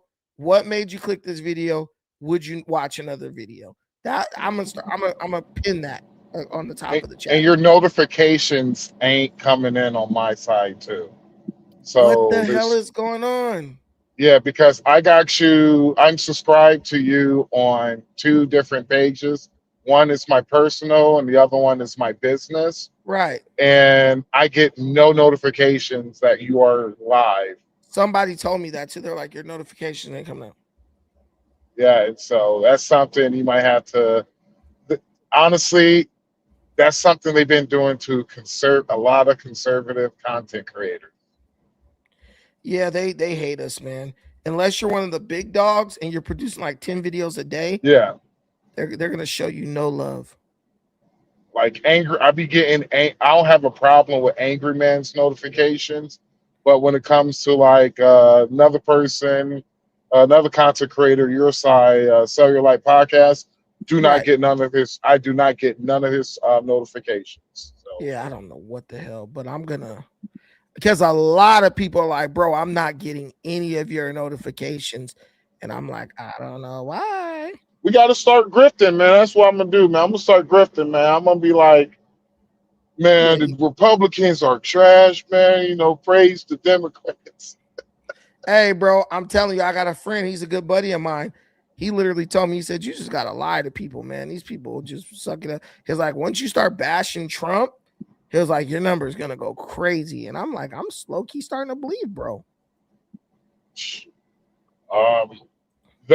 Our biggest video we had was when I was bashing the hell out of Trump when it came to the Epstein files and how they released it and everything.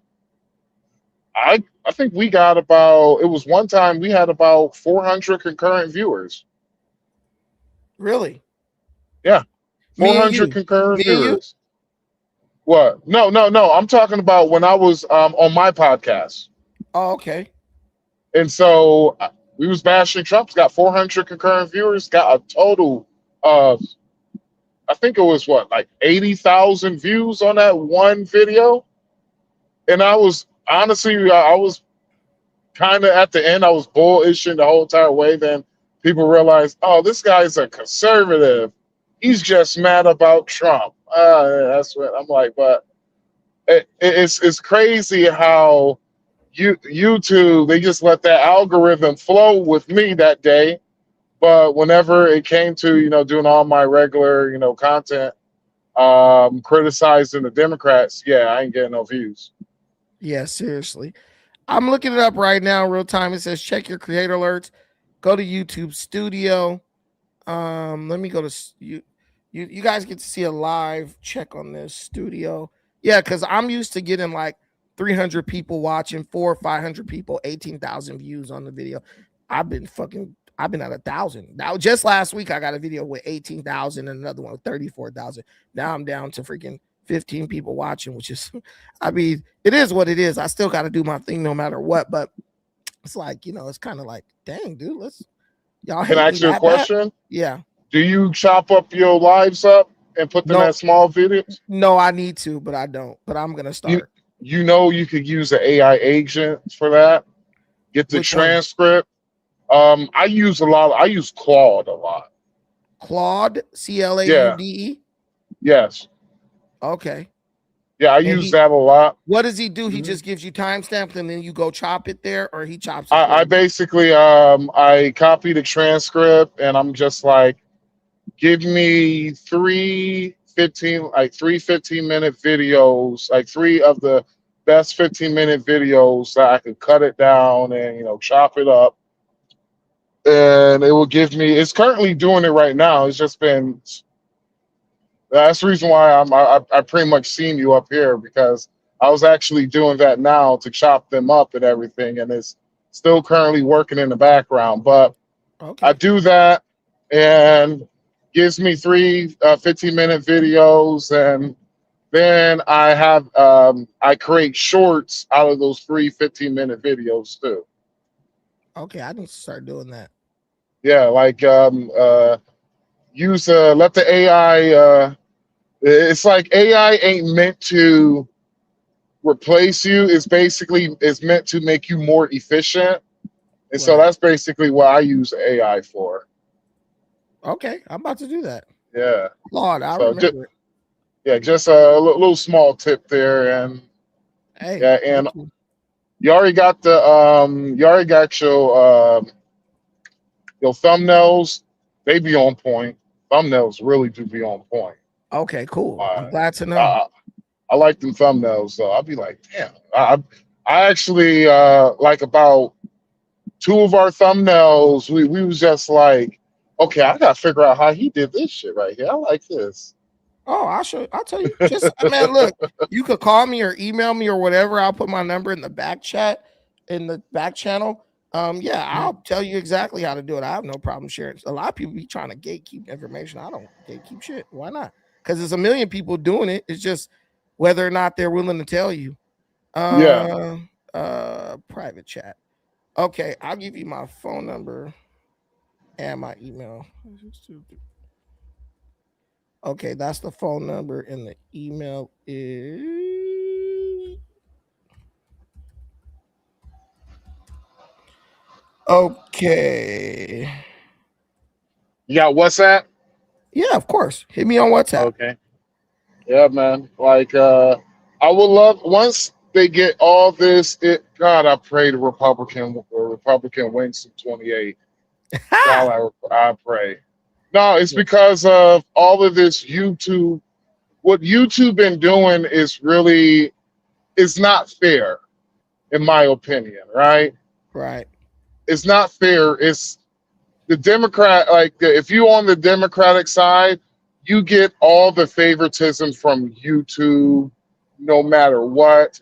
But if you're on the conservative side, you got to watch what you say. Not only you can watch what you have to watch what you say. If you don't have the right title to your video, they will throttle. They will throttle everything from you, from the algorithm. They will throttle everything from you. Like, yeah, it's crazy how I was. We have a shadow of YouTube channel that we were streaming from, and I'm like, it's crazy how that is getting way more views, and we're just doing titles saying unknown, but we made it seem like it's a Democratic version. It's a Democratic platform, and we don't get no throttle on that channel. Doesn't make sense at all. No, seriously. There are people who literally post a video with no, like 1, 2, 3, 4, 5, and like get a bunch of views, but then they put a title and everything, can't get anything. You know, I don't understand it. No. Hey, makes no sense to me either. Makes no sense. Look, man, it makes no sense to me either. You should have thought twice about being a conservative, boy. I ain't tripping. I mean, it is what it is. Shit, I'm working. I work every day, so I don't care. I mean, it's not like I'm dying if I don't get YouTube money revenue, but I just try to spread the good word, man. Let people know what the deal is. But I'm gonna get them. I'm gonna figure it out. You know, it'd be nice because I could go to Kenya and hang around on my farm all day if I got that YouTube money coming in, right? So are you like, you got like your people's from Kenya, or you got like? No, just went there, liked it, saw you could buy land as a foreigner, and it was on and cracking. Same thing how it went for me from Dominican Republic, man. Same thing, brother. Yeah, so I love it out there, bro. I'm trying to these people, yeah, but yeah. So I'm gonna head out. I gotta go. Thank you for coming on, man. I appreciate you. I And thank you to appreciate you, everybody man. rocking with us, man. You guys are awesome. Please hit the like button, subscribe to the channel if you like what you hear, and make sure you hit the bell icon for all notifications. All right, we're gonna do a lot. We're gonna do a lot on. We always do a lot on this channel. This channel's great. I love this channel. But I'm gonna My start favorite chopping up West the Coast videos. YouTuber. Hey man, thank you. I appreciate that, man. Thank you. Hey, that's an honor. But thank y'all. I'll holler at y'all later. Thank y'all so much for watching. Appreciate everything you do for me in this channel. Till the next time, take care of yourselves, but most importantly, take care of each other. Peace.